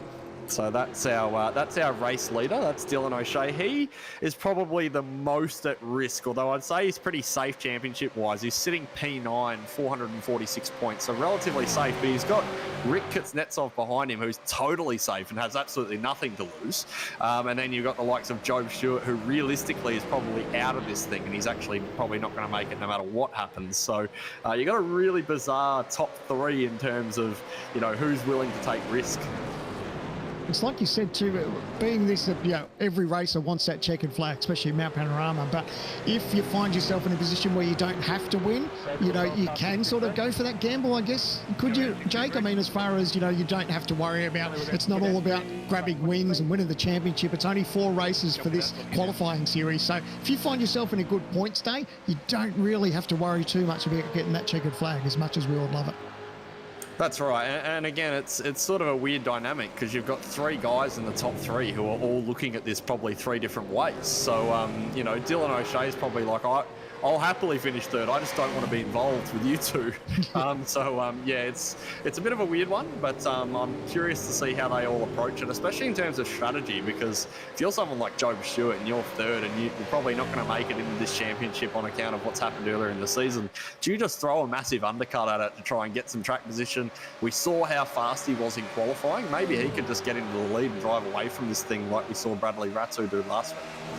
Absolutely, and it's like you said, it doesn't matter, regardless, it's still a race at Mount Panorama. So if you find yourself in your position where you may miss a cut, go out there and have some fun. Give it the best crack you can, because it'll still set you up for a decent result. And then if you can get that, and every time you do a lap at Mount Panorama, you're always learning and race. Any races, we look in the background, I can see cars coming into pit lane.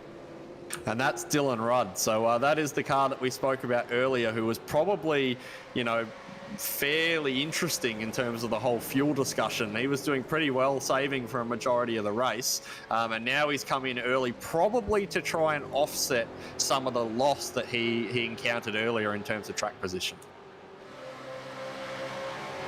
And Adam Briggs, Brad Ratu, Andrew Dyson, they've all come in as well.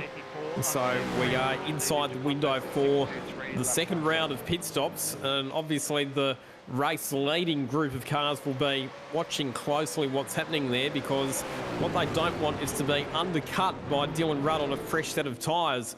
or slowing each other down by battling against one another. It's closed up at the front. That's now just 0.9 of a second separating the top 4 cars. What do you do here? Do you keep pressing on, or do you pit knowing that you have to think about covering off the drivers like Dylan Rudd who have come in? Well, I think when you're Dylan Rudd, you've sort of fallen a few seconds off. So I probably don't think these guys are thinking about that just yet. But I will say that, you know, a smart thing to do at a track like Bathurst is a 1-lap overcut doesn't do a whole lot. You know, you throw away, you know, a second and a half straight off the bat, losing that track position due to the undercut the other guy's going to have. But you don't really get it back in terms of a decent amount of degradation in the car. So if you're going to go long, go properly long. Run this thing out to lap 25, 26 and have a nice run to the end. Would you be nervous, though, when you see these groups of cars, when you see that there's a little bit of action happening in front of him, you haven't made your pit stop? Do you want to take that risk just to get out of the mess? Because the last thing you want to see is a car, when you see how close they are, like these cars that are bunched up, you don't want a car to have a moment and take you out of the race. That's right. And again, this is where a little bit comes into play with regards to your sort of spotters and who's going to help you in terms of finding some track position as well. Because an overcut doesn't work if you don't have the opportunity to lay down fast times as well. So Kuznetsov, McNamara, Gibbs and Leonage all in the pits. Dylan O'Shea has stayed out on the circuit, as has Job Stewart and Josh Muggleton. Yeah, it looks like Sten stayed out as well. So these guys just running that little bit longer. I'm keen to see how this plays out. Looks like a good bounce back for these two, but obviously it's changing a little bit because of the mixed pit stops. There's a lot of cars that are starting to make their pit stop. And okay, so you don't want to go too long, but then do you want to maybe go the risk of possibly, you know, maybe a safety car that could work in your favour? What do you do, Jake? What do you think TTR are doing as far as the likes of those guys, because they know that they haven't made their pit stop yet? Well, TTR have Madison down in the box tonight, and the BJR strategy that we use is to go long, and it looks like we've got a bit of action coming out of the Well, here we go. So this is between teammates. So Dylan Rudd has got ahead of Rick Kuznetsov, who's just come out of the pits, but it's Dylan Rudd who has pulled it off with the undercut strategy. So remember, he was back in position number 6, but he's jumped himself right back into the lead pack by virtue of pitting 1 lap earlier. So the undercut has worked for Dylan Rudd. He's got himself back into the game. Yeah, and that's brilliant, because not only that, but he's got clear road ahead of him, Lockie, so he can really put the foot down, and the guys who have continued to go long, he's going to get even more of an advantage of. So we mentioned that it might be a smart play, having lost the position, to sort of try the undercut to try and get some of it back. Oh. The treat. Holy dooly, he's having a go though. It looked like that tyre got up on the grass. You don't want to take too many risks out there, because that's such a high-speed part of the racetrack. You get that tyre on the grass, you're going to swap ends real quick. Looks there like Kuznetsov maybe just taking a bit of time to get his rear tyres up to temperature as well, because the car was moving around a lot over the top of the mountain. And if anything, it actually allowed Dylan Rudd to escape a bit, as our race leaders are in. Dylan O'Shea and Job Stewart both pit out of positions 1 and 2 respectively. Critical pit stop coming up for these two drivers to make sure that they stay ahead of Dylan Rudd. Yeah, this essentially is going to determine the race leader. So you knew that they couldn't stay out any longer. They really had to pit this time because of what was happening behind them. So now the field will be going to see where O'Shea joins. And O'Shea had that fuel disadvantage that we spoke about as well. So I'm really hoping he can hang on to track position here, because he has the potential to not only overcut but lose some spots, as we see Borgie slowed down again coming to the chase. Indeed he has. So this is going to be very interesting here to see where O'Shea and Stewart rejoin relative to Rudd and Kuznetsov. Miles back. O'Shea is miles behind him. And this is what I said at the start of the race, guys. Like, you can't afford to just sit in the lead and sit like a duck and just let everyone behind you save fuel, and that's really punished him there. Even Job Stewart jumped up 2 or 3 seconds up the road. Check out that replay here. This is what happened to Borg. Oh, it's hard going through there side by side. He's gone in a little bit deep. Got up on the curb, just hasn't been able to turn it in, and he's had to scoot across the grass. So thankfully there's no damage there, but he's had to give up a couple of positions. So Dylan Rudd, therefore, goes back to being the effective leader of the race. In fact, when we look at the effective race order, taking into account that there are 4 cars that still have to complete their second pit stop, it is 9-5 SimSport cars running in positions 1, 2 and 3 at the moment. As that first strategy, Jake, they've really pulled the pin at the right time, haven't they? Lap 23 of 33, and it's nice and close up the front. It's still not over, but man, that's been a nice little bounce back. Yeah, and you put yourself at such an advantage when you've got 3 cars up the front like that. You're so protected if you're the race leader. You can just sit, you can drive nice laps, you can sort of, tow your teammates along in a situation like this, as it looks like we've finally got Josh Muggleton into pit lane as well.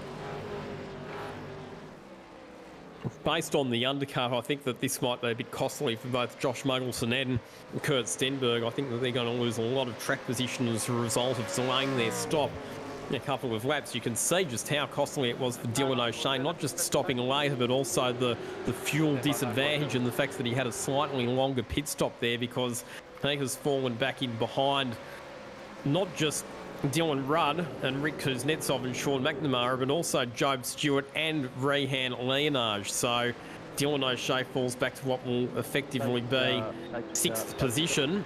Safety being car. the race leader, and we've got another safety car. There you go. Oh, wow.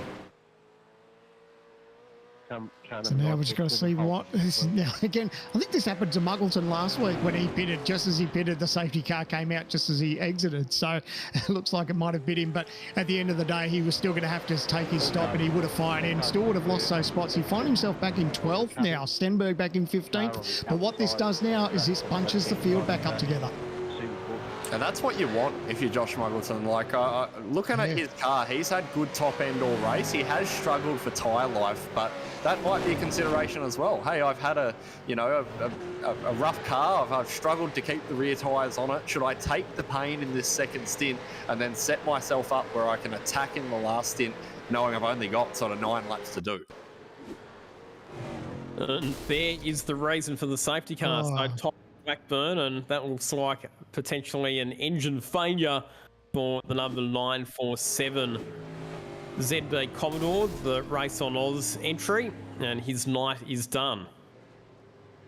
That's a shame, especially with as close to the end as we are. It's always heartbreaking when a motor goes like that, but he's obviously had his fair share of dramas. The car's not in the best of conditions, but that's not over for him now, unfortunately. He was 27th in the standings coming into tonight's proceedings, so you'd have to say pretty unlikely he's making it into the top 20 anyway, but that is the nail in the coffin for his chances of qualifying for the Logitech G Supercars Pro Invitational A Series, as we see Bailey Frid, the sole remaining car to complete its compulsory pit stop, coming in now for its second and final pit stop. Yeah, and Oh, I'm sorry, go, Luke. No, go for it. I was just going to say that while we've got the safety car, we might take this opportunity to take a short commercial break. We'll be right back from Mount Panorama, round 4 of the qualifying series for the Logitech G Supercars Pro Invitational.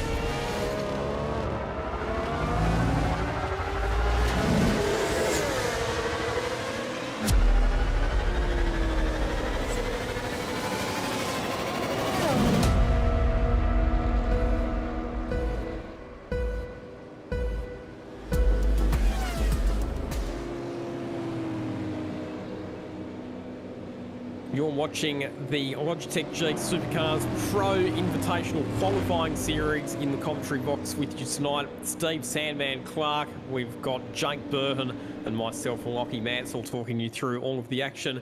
You are watching it live thanks to the Race Stars TV network. All of the pit stops out of the way. We are currently under safety car conditions due to a mechanical problem for the car of Tyler Blackburn, which has stopped on top of the mountain just before the gum tree. Bit of other housekeeping as well. A drive-through penalty has been imposed upon car number 84, and that is for an unsafe re-entry to the circuit at pit lane entry. Sebastian Flock is the driver of car number 84, and he's currently in position number 29.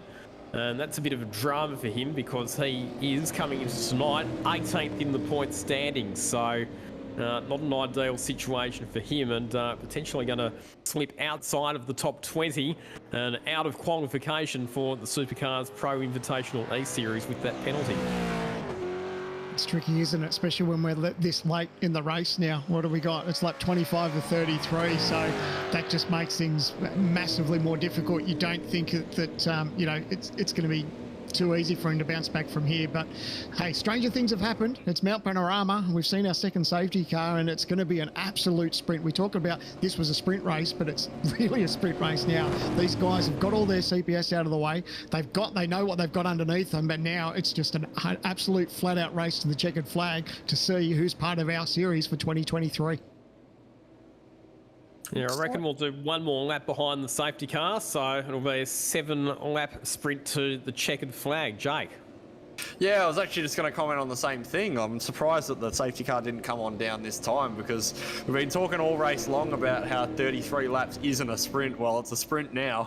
It's going to be a 6 or 7 lap race to finish this thing off, like you mentioned. But now that all of the pit stops are done, all of the fuel saving pretty much goes out the window, doesn't it? It's just drive the car as fast as you possibly can, and if you feel like you're faster than the car ahead of you, go for the move. That's it, and I'd like to hope that all these guys have fueled correctly. You know, if you fuel safely, and then we've got another lap of safety car now, so you'd like to think all these guys are probably good for fuel to get to the end, but you never know what can happen. Yeah, you'd find probably worst case scenario. A lot of these guys would be clutching it, especially down the mountain, just to make sure you've got that little bit in reserve, because that's the last thing you want. You don't want it to be coughing on the last lap, especially when you see how tightly bunched this pack is now. This safety car's brought everyone together, and now they know that it's just a hard charge to the checkered flag. So let's have a look at some of the drivers who are on the bubble in terms of qualification and where they are in the race. So equal 16th in the points, Damien Johnston and Kurt Stenberg. Damien Johnston in this race, currently 26th. He'll be a bit nervous in that position. Kurt Stenberg's up to 12th. You'd think he would probably be okay. Sebastian Flock, 18th. We've just talked about him. He'll be very nervous to be back where he is at the moment. Bailey Frid is 19th in the points, currently 27th in this race. So another one who might be a little bit nervous at the moment. Michael Angus on the bubble in 20th position in the standings. And in terms of the race, he is all the way back in 31st position. So another one who could drop out of calculations. Harrison Dengate, 21st in the point standings. In this race, he's 17th, so he's one who might move up inside the top 20. Michael Whiting is out of the race altogether, so you'd have to say that he's done. Jamie Dyke is 16th at the moment, so he might creep up. Christopher Ireland and Josh Muggleson are probably the other two that we need to look at.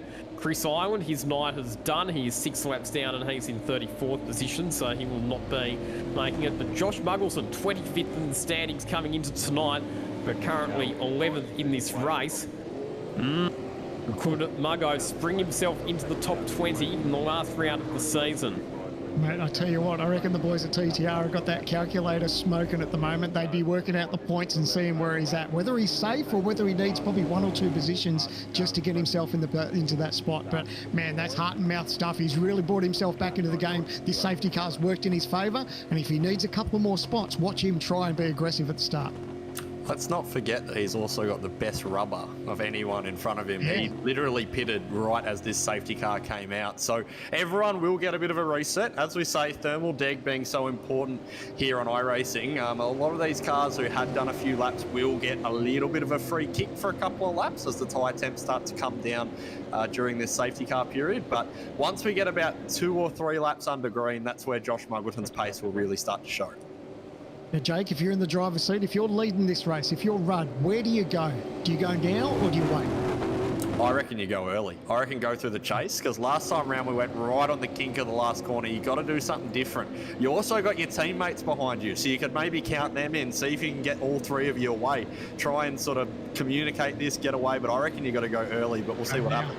Yep, and they are going now. So, yep, you called it. They've spoken to each other. They've all worked it out. They've got it. Look at that. They've already started to gap the rest of the field. Exactly right. It looks pretty even through the rest of the field, though. Like, that top 4 cars got away, but this mess from about 5th through to probably 15th or 16th is very, very tight.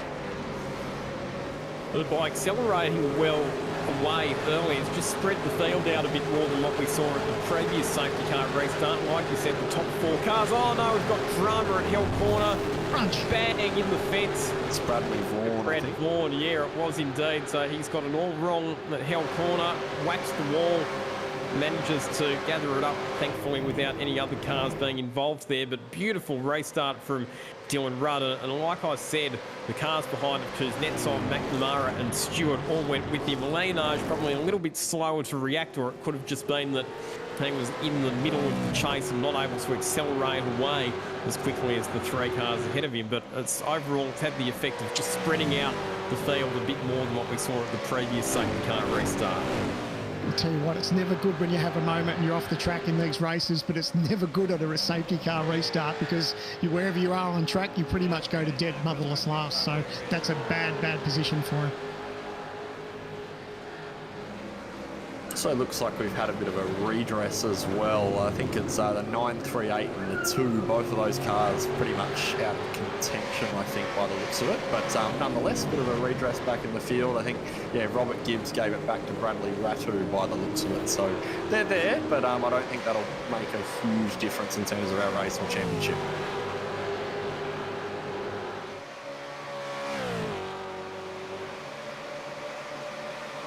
Dylan Rudd, now that he's out in front, he's got pace to burn. Look at the margin that he's already built over his teammates on the opening lap after this safety car restart.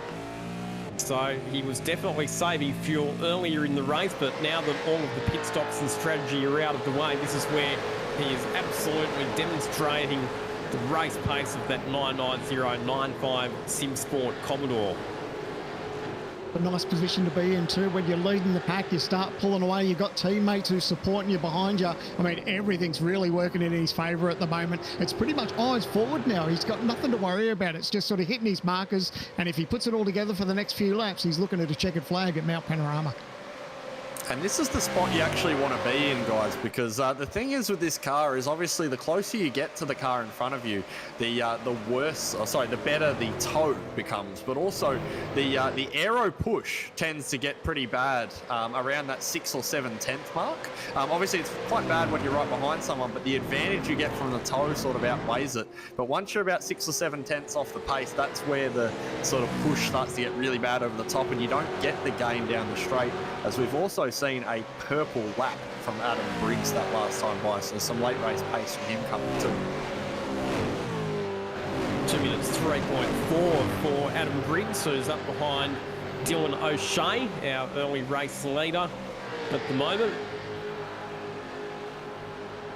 They get so close to the wall, don't they, as they plunge down over the skyline. We've seen more than one driver just glancing the wall with the left-hand rear of the car as they flick it right down into the S's.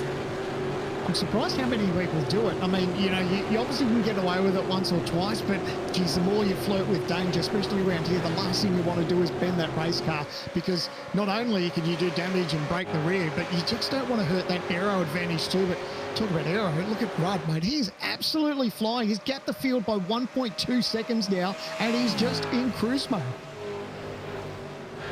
And that's the kind of thing that you want in a race like this. At this late stage where you've only got 5 laps to go, you want to be able to say to yourself, all right, I can drop 0.2 a lap and still win this race. That's awesome. That's he's sort of sealing the deal for himself at the moment. And you've been in this position too, Jake. When you've got teammates that are playing rear gunner for you, it almost takes the pressure off and makes you feel in a way that you're pretty much on your own, that you've got absolutely nothing to lose because you've got a couple of teammates that are looking after your rear end. That's exactly right. And when Lockie was referencing before where you can sort of hang it off the wall, having confidence as well to be able to do that lap on lap is sort of, it's all part of the sort of emotional state you get yourself in. And when you've got a lead, when you've got two teammates behind you, you can have a lot more confidence and know that you can sort of throw the car around and that's not going to put you at too much risk. But a move into Griffin's there. Oh, it's not going to pay off, is it? Is he going to tag the wall? He's run wide and he's given up a few positions, so hopefully he kept it off the wall, but man, that was close. That was Dylan O'Shea trying to get down the inside of Rehan Leonage, and he was down the inside but just couldn't get the car stopped for Griffin's Bend. He's run wide and in fact he's fallen back in behind his teammate Andrew Dyson. Here's a look at it on the replay. Adam Briggs, nice judgment there to avoid that one. Brad who gets through there as well, and so too does Andrew Dyson. So O'Shea, the early race leader, it seems a long time ago now because he's all the way back to 9th position. Oh, I think that might have been Rehan that may have touched the wall up a little bit earlier, but up in front. But he's having a cracking race. We haven't spoken about him much tonight. Sid has found himself in P5, and we're lucky enough to have his camera as well, where we see him behind the wheel. So he's having a red hot going in the dying stages. He finds himself in top 5. That's not too bad at all.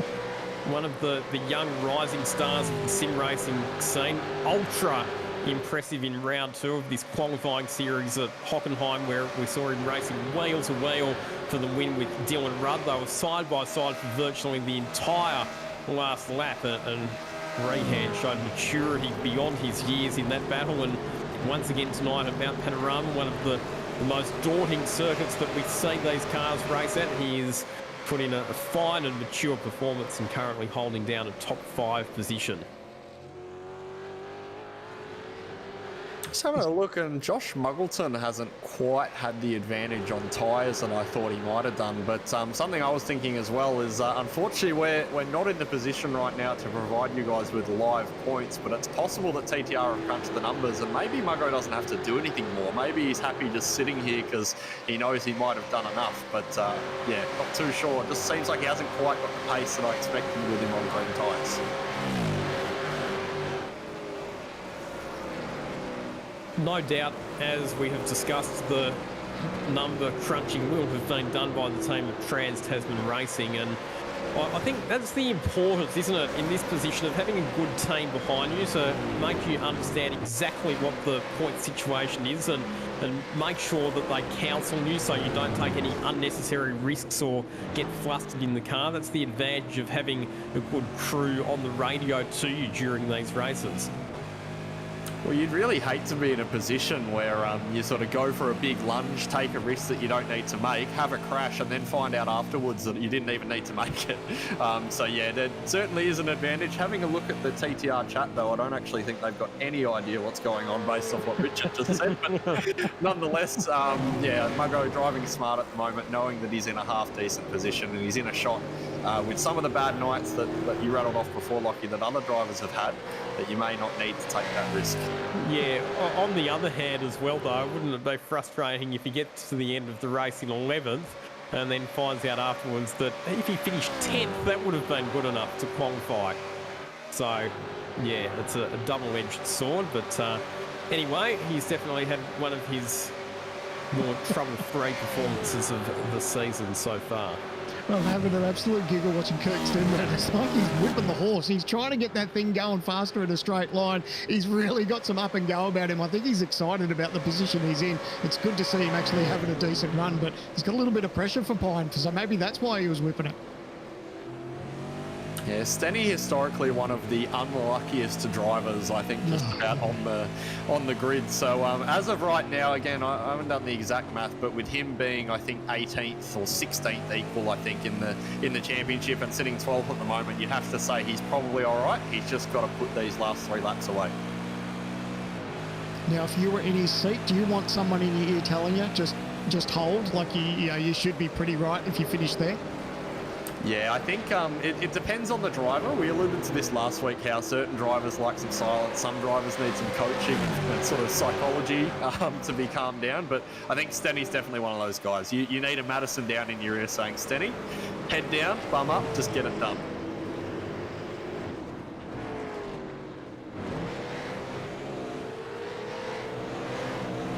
Well, that 31 and 33. We're slowly running out of time here at Mount Panorama, and for a lot of these drivers, it's all about season 2023, because the people that make the top 20, they're in.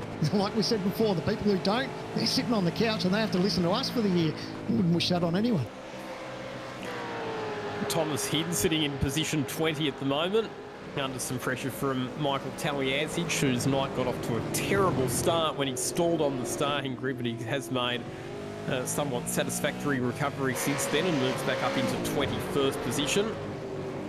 I think the early safety car definitely works for Michael Talliazic, because not only was he able to come in under that safety car and get his car repaired from that accident, but also it allowed him to catch up to the rest of the field. Here's a good battle between the StimRigs.com DPR teammates. Down the inside, that is a move for Dylan O'Shea on Andrew Dyson, but he's out-braked himself, runs it off the road in the chase, and not only does he lose the spot back to his teammate Dyson, but he's also going to lose another spot. This is tight. Josh Muggleson might have the opportunity to grab a spot here.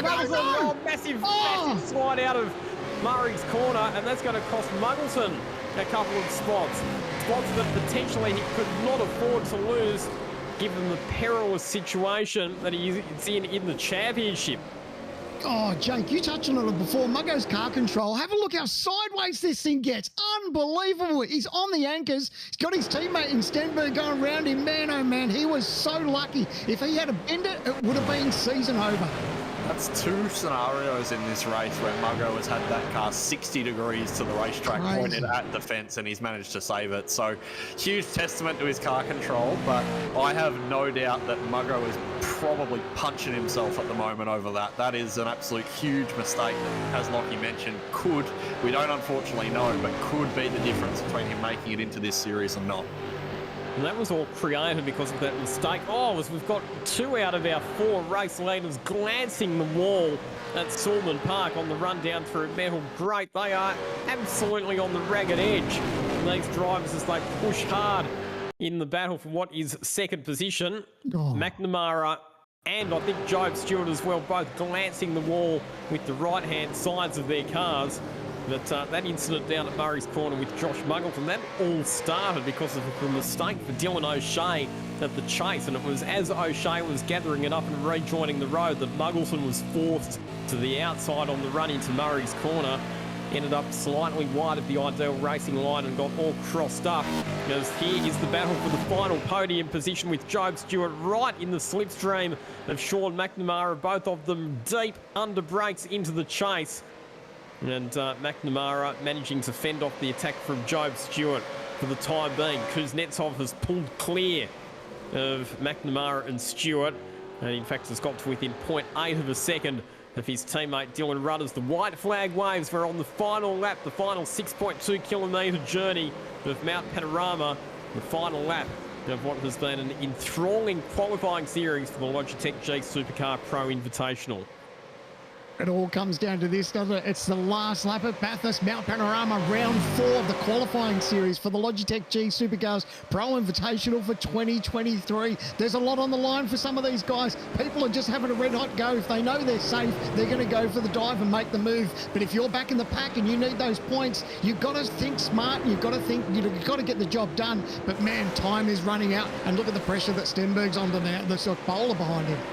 Well, we get some team tactics happening here. Kurt Stenberg, can he slow up Bowler and potentially allow Muggleson to make up some positions here? We know how critical it is for Josh Muggleson to finish as high as he possibly can in this race to maximise his chances of finishing in the top 20. There is Bowler right on the tail of Stenberg as they crest the top of the hill. Yeah, and I know Bowler would probably thinking the same thing. He probably knows that he's in a TTR sandwich, so he goes, you know what, I don't want to play that game. So he's going to put as much pressure as he can on the back of Stenberg, but Stenberg doesn't want to make a mistake. We've only got just under half a lap to go.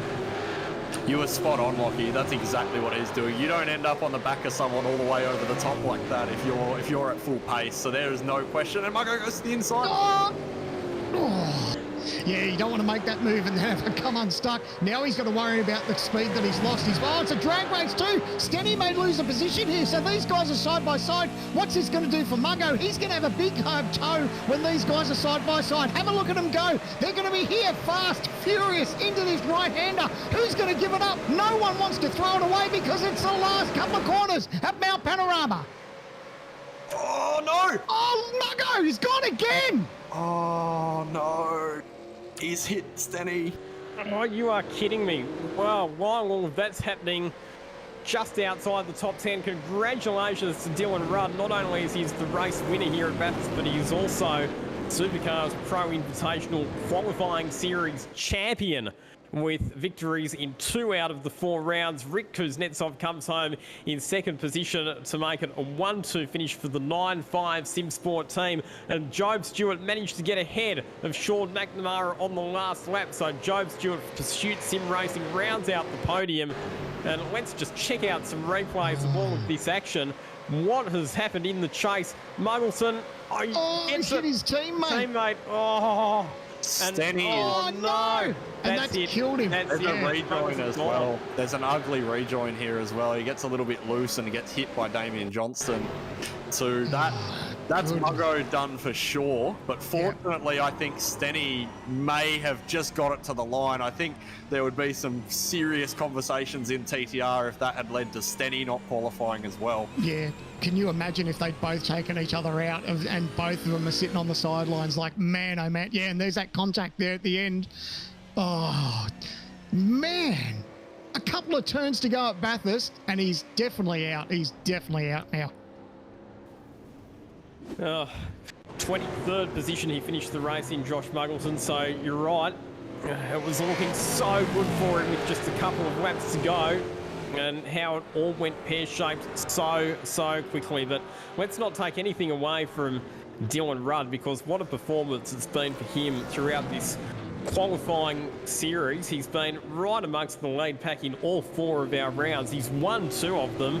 And he is a very deserving qualifying series champion, and you would have to say that based on his performances throughout this qualifying series, he is going to be one of the contenders that will definitely be keeping an eye on to take the fight right up to the big guns when we go racing for the Logitech G Supercars Pro Invitational Series. Tell you what, that race was pretty tame for the most part, but man, oh man, you could see the tempo really kicked up a notch with those about four odd laps to go. Like, unbelievable. And who would have picked that drama at the end? That is just incredible. It's one of those scenarios that we spoke about not knowing the point situation, but if it turns out that whole thing didn't have to happen, that would be a really interesting conversation as well. Because Muggo, I think, was sitting 11th even before that all happened. So that may have been enough with the amount of sort of bad luck some of the other cars have had through the field. But I think now it's just an absolute no chance. There's no way he's made it in now. So be interesting to work that out and see if that all had to happen. Well, if you remember, he was as high as 8th position at one stage, and he had that slide coming out of Forest Elbow, which cost him a couple of spots. And then he had the next incident was on the exit of Murray's Corner, which was as a result of that excursion for Dylan O'Shea. And then just to finish off his night, the big incident there at the chase on the final lap of the race, which unfortunately involved his own teammate Kurt Stenberg, who got to the line in 16th position. So confirmation there of your final race results. Dylan Rudd for Rick Kuznetsov in a 1-2 finish for the 9-5 Sim Sport team. Job Stewart third for Pursuit Sim Racing, back to Sean McNamara and Rehan Leonage. So I'll tell you what, 9-5 Sim Sport and Pursuit Sim Racing, an excellent night for them. Their drivers locking out the top 5 positions in the race results. Adam Briggs in 6th position ahead of Brad Ratu. Andrew Dyson rounding out his consistent season in 8th position. Obviously, we get to do the number crunching to work out the final standings, but I'd be very surprised if Andrew Dyson was not inside the top 3 in the final calculations. Robert Gibbs 9th and Dylan O'Shea rounding out the top 10 for the final race results. So, that completes the Logitech G Pro E-Series qualifying series, and I'll tell you what, if that's a bit of a preview of what's to come when the main series gets underway and we get the stars like Jake Burton and like Madison Down and all of our other superstars back into their sims, it is going to be an epic season. You are not wrong. Bathurst never disappoints, does it? I mean, like I said, we probably went the first half of the race. It was pretty quiet, pretty tame, but man, just as it got to the crunch end of the deal end of it, man, it really turned up a notch. And there'll be heartbreak coming away from this race, but there'll be some adulation there too. We've seen some really good driving over the last 4 weeks, and it's a sign of things to come. I think this series is going to be incredibly healthy for 2023, and I can't wait till the opening round. It's going to be absolutely magic. It sure is. All right, let's get down to business and let's check in with not just our race winner, but our Logitech G Supercars Pro Qualifying Series champion, Dylan Rudd. Congratulations, Dylan. Another superb performance tonight. A bit of a hiccup at the chase at one point, but you recovered very well. Yeah, cheers, guys. Yeah, a little bit of a brain fart down at the chase on that lap and broke a bit too deep and not hard enough, and didn't stop it in time. Up in the commentary box, we were speculating that the reason you made that mistake could have been something to do with the fact that you'd been in second position for so long that you might have just got your braking reference points a bit out of rhythm once you got to the lead. Was that the case? Yeah, that's probably a possibility. I haven't really had a look at it, but yeah, I know as soon as I hit the brake pedal when I got the lead there, I knew I just wasn't stopping at a time. So yeah, I'm not sure if I outbroke myself or didn't apply the brake hard enough, but yeah, it was just a bit of a brain fart moment. From a strategy perspective, how did the race pan out for you? It looks like you were saving fuel early, but after that last safety car restart, you had the pace to pull away from everybody else. Yeah, so in the middle stint, after those, had a couple mistakes after once I went off, so I knew I was going to try and undercut, which ended up working better than I anticipated for it to work, and then yeah, after the safety car, went flat out, see what I could do, and yeah, car was mega, car was hooked up and had good pace. Like I said, comfortable series winner for the qualifying A series, winning 2 out of the 4 rounds. How excited are you to now take on the main game? Oh yeah, pretty excited. So just looking to build on what I did last year. So a few top 10 results last season, so looking to do a bit more of that again this season. Good stuff. Jake and Steve, any questions for Dylan there? Yeah, I'm interested to find his mindset. Like, now that you've got this behind you, do you start prepping for the season that's ahead for you? Does that start now? Yeah, once I'll have a look at the calendar, see what the first round is. We'll kick into some practice and yeah, get underway with the first couple of rounds. I also, I just wanted to ask you, Dylan, obviously 9.5 seems to have come a really long way, and especially the last 12 months, but even, in this qualifying series, I noticed you guys made some additions, someone I had the pleasure of working with in Griffin as well. What's sort of the mindset been like, with the team growing and having all these guys to work with over the last few months? Yeah, it's been really good. Just everyone is sharing the data, everyone has bit of what they like with the setup, so it's been really good. Griffin's been really helpful in spotting these couple of rounds in the qualifying series, so yeah, I'm very keen to work with him once the series kicks off, and yeah, it's been really good. Awesome, mate. Well, awesome job this season, and anyone you'd like to thank before we let you go? Yeah, cheers. I'd like to thank all the guys on the team, all the work they do. Really good working with everyone, and our sponsors, Racecraft Simulations, Turn and Race Apparel, RSW Graphics, Racing Ears Custom Ear Protection, Cutting Edge Tracks, and RB Media.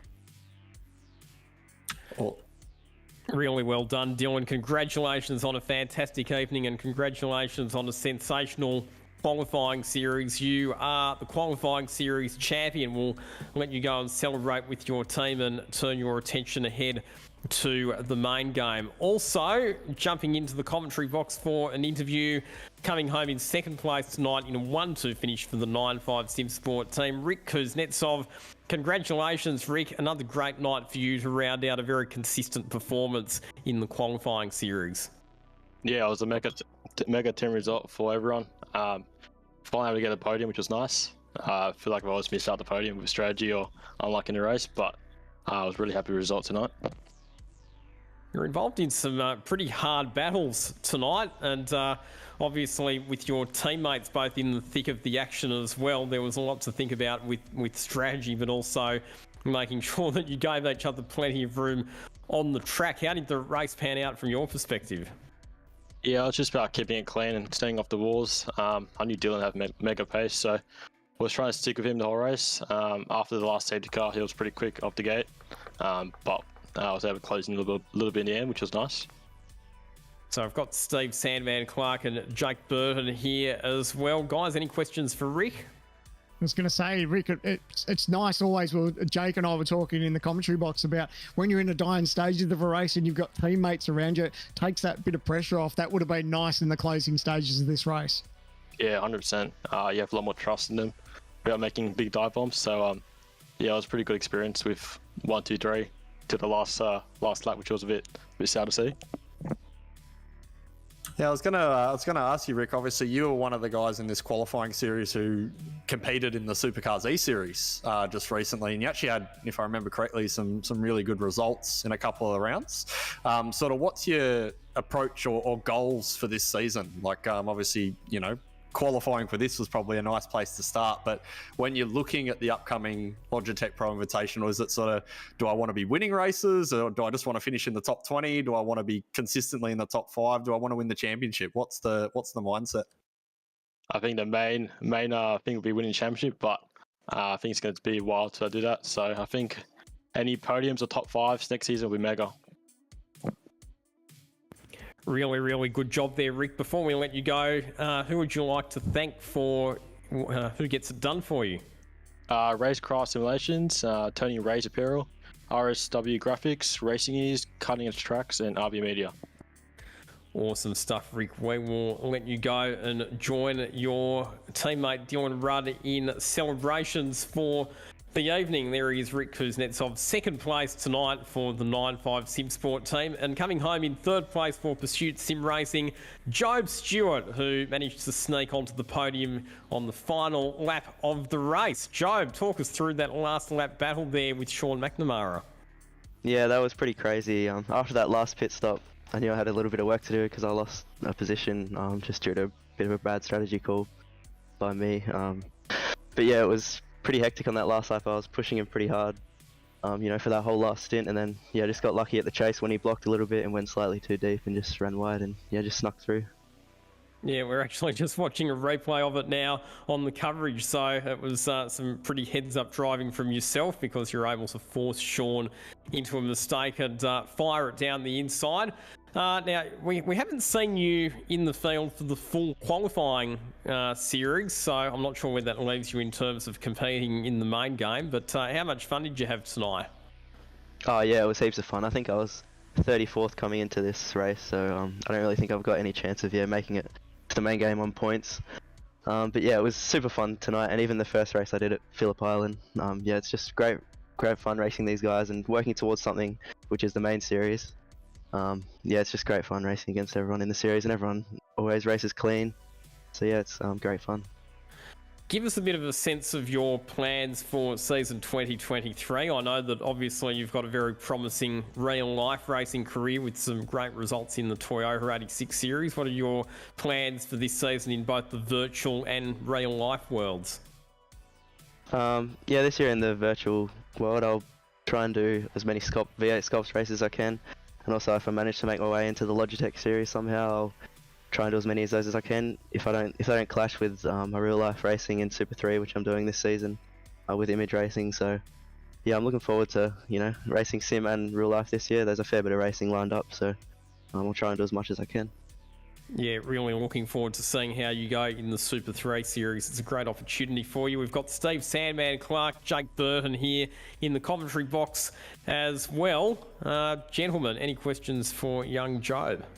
I was going to say just how chuffed he'd be with the results, like regardless of not making the cut as far as the inside the top 20, but to prove your worth and run as well as you did tonight, it's a lot to be proud of. Yeah, I am super proud of myself, and yeah, just cutting a few laps with the guys in the team, trying to help them as well make the championship. Yeah, it's just been a great past few days with the team, and yeah, great fun racing, and I'm pretty chuffed with myself to come home with a podium in the final round. Bit of a left field question that might not make a lot of sense to anyone but Job and me, but a little bit of a fun tidbit. But when I stopped racing in the Toyota 86 Racing Series, Job actually bought my car, and I believe basically my question is, what now? You're moving on to Super 3, mate. Where is it? Are you selling it? Are you getting rid of it? Someone else got it already? Yeah, I sold the Toyota late last year to a young bloke called Cruz Frost from Adelaide. So yeah, sold the car just to help, the finance towards Super 3. So yeah, hopefully he's, going to go well in the car this year. I think he's going to race the full series. So he's been doing a few test days in the car, and yeah, I hope it finds its way to the front. Unlucky, Jake, you can't buy it back, mate. It's already accounted for. If I could afford to, I would consider it. But nonetheless, Joe as well was thinking, and obviously the rule last season was that any co-drivers for the Enduros had to be someone who wasn't competing full-time in the series. So I imagine that over at Pursuit, you'll be pretty hot property for the Enduros. Are you considering having a run in that? Yeah, for sure, I'll consider having a run. It was great racing with Andrew last year. I think we had a few good results at Sandown and Bathurst last year, so if he does the full series again, I'd be sure to try and race with him again, or yeah, anyone else who's in the team in the championship, I'll have a crack if I can. Awesome stuff. No, it's been great to see you back in the field, Job. Obviously, you are one of the up-and-coming young talents of both real life and virtual racing. Or virtual racing, you've actually been a front runner for quite a while, so it's been good to see you back in the field tonight. People that you'd like to thank, Job? Yeah, just thanks to all the guys at Pursuit Sim Racing for all their hard work on the setups and practice during the week. And yeah, just thanks to their sponsors, V&M Simulation and also Sideways Photography. Well done, Job. Congratulations. Great to see you as part of the field tonight. Well, Jake, Sandman, that is a wrap for the Logitech G Supercars Pro Invitational Qualifying Series. That's just the warm-up. Now we get set for the real thing. Obviously, Jake, you will not be joining us in the commentary box because you will be back behind the wheel of your sim rig, and we look forward to seeing you out on the track. But Sandman, how excited are you about what's to come? Mate, if this is just a teaser, isn't it? Basically, the last 4 weeks have just given us a bit of an insight to what we've got to look forward to for 2023. Some new drivers, some new teams, and so much to look forward to. We're in for an absolute cracking season. Thanks for your help, Lockie. It's been great to have you in the commentary box, as well as you, Jake. It's been great to have your insight, and I can't wait to kick off the new season, the Logitech G Supercars Pro Invitational for 2023. It's going to be an absolute wrap. Jake, how excited are you to be competing in it again? Yeah, last season was great. I had a bunch of fun. That first round was phenomenal. So I'm hoping we get to see something like that again. But you never know. There's a chance that race could have been the last Logitech race that we see in a Gen 2 supercar as well. You never know what's coming. You never know what's going to happen. But yeah, really, really excited to see what happens. But I believe we have a pretty important man to our series standing by. He is. Brenton, how are you, mate? Well, not that important. No, the stars of the shows, apart from the drivers, are you guys and Jake Blackall, of course. What a cracking series, though.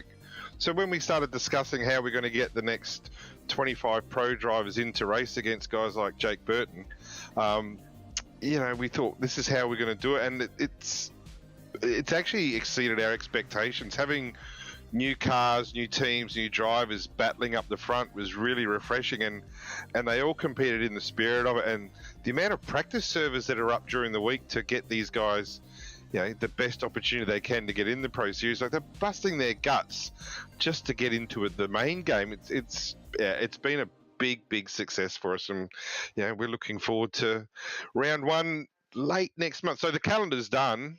It was done in November, but we're just waiting for Supercars to think about their E-Series. But no, just a big thanks to everybody, that's all. Yeah, and I think just as obviously the fly-in, fly-out commentator that I've been for a couple of rounds for this qualifying series, I think just as an observer, my observations on this series, just the level of professionalism with the way things are organised, not just with the broadcast, but with the communication via the website and the social media. You know, the fact that the points and the results are updated so promptly after the race is finished, the fact that there's a media release that goes out very quickly after each race with a full wrap of everything that happened. It's brought a new level of professionalism to sim racing, which has been really, really encouraging to see. So can't wait to see how the main game series goes. Yeah, that's off the work of Brenton Hobson and his team that do the marketing, Tom Freeman, Matty Bowler. They work really well together, producing good content quickly. And then you've got someone like John Van Ree, who's actually flying back from Adelaide to Albury tonight and is probably doing the results as we speak in a airport at Sydney Airport or something like that on his laptop. No, he literally probably will be. Yeah, and the stewards, you know, these guys put their time in every week and cop a little bit for it. But yeah, the fact that so many people are so interested I'm just being bombed with PMs going, what position am I overall? So yeah.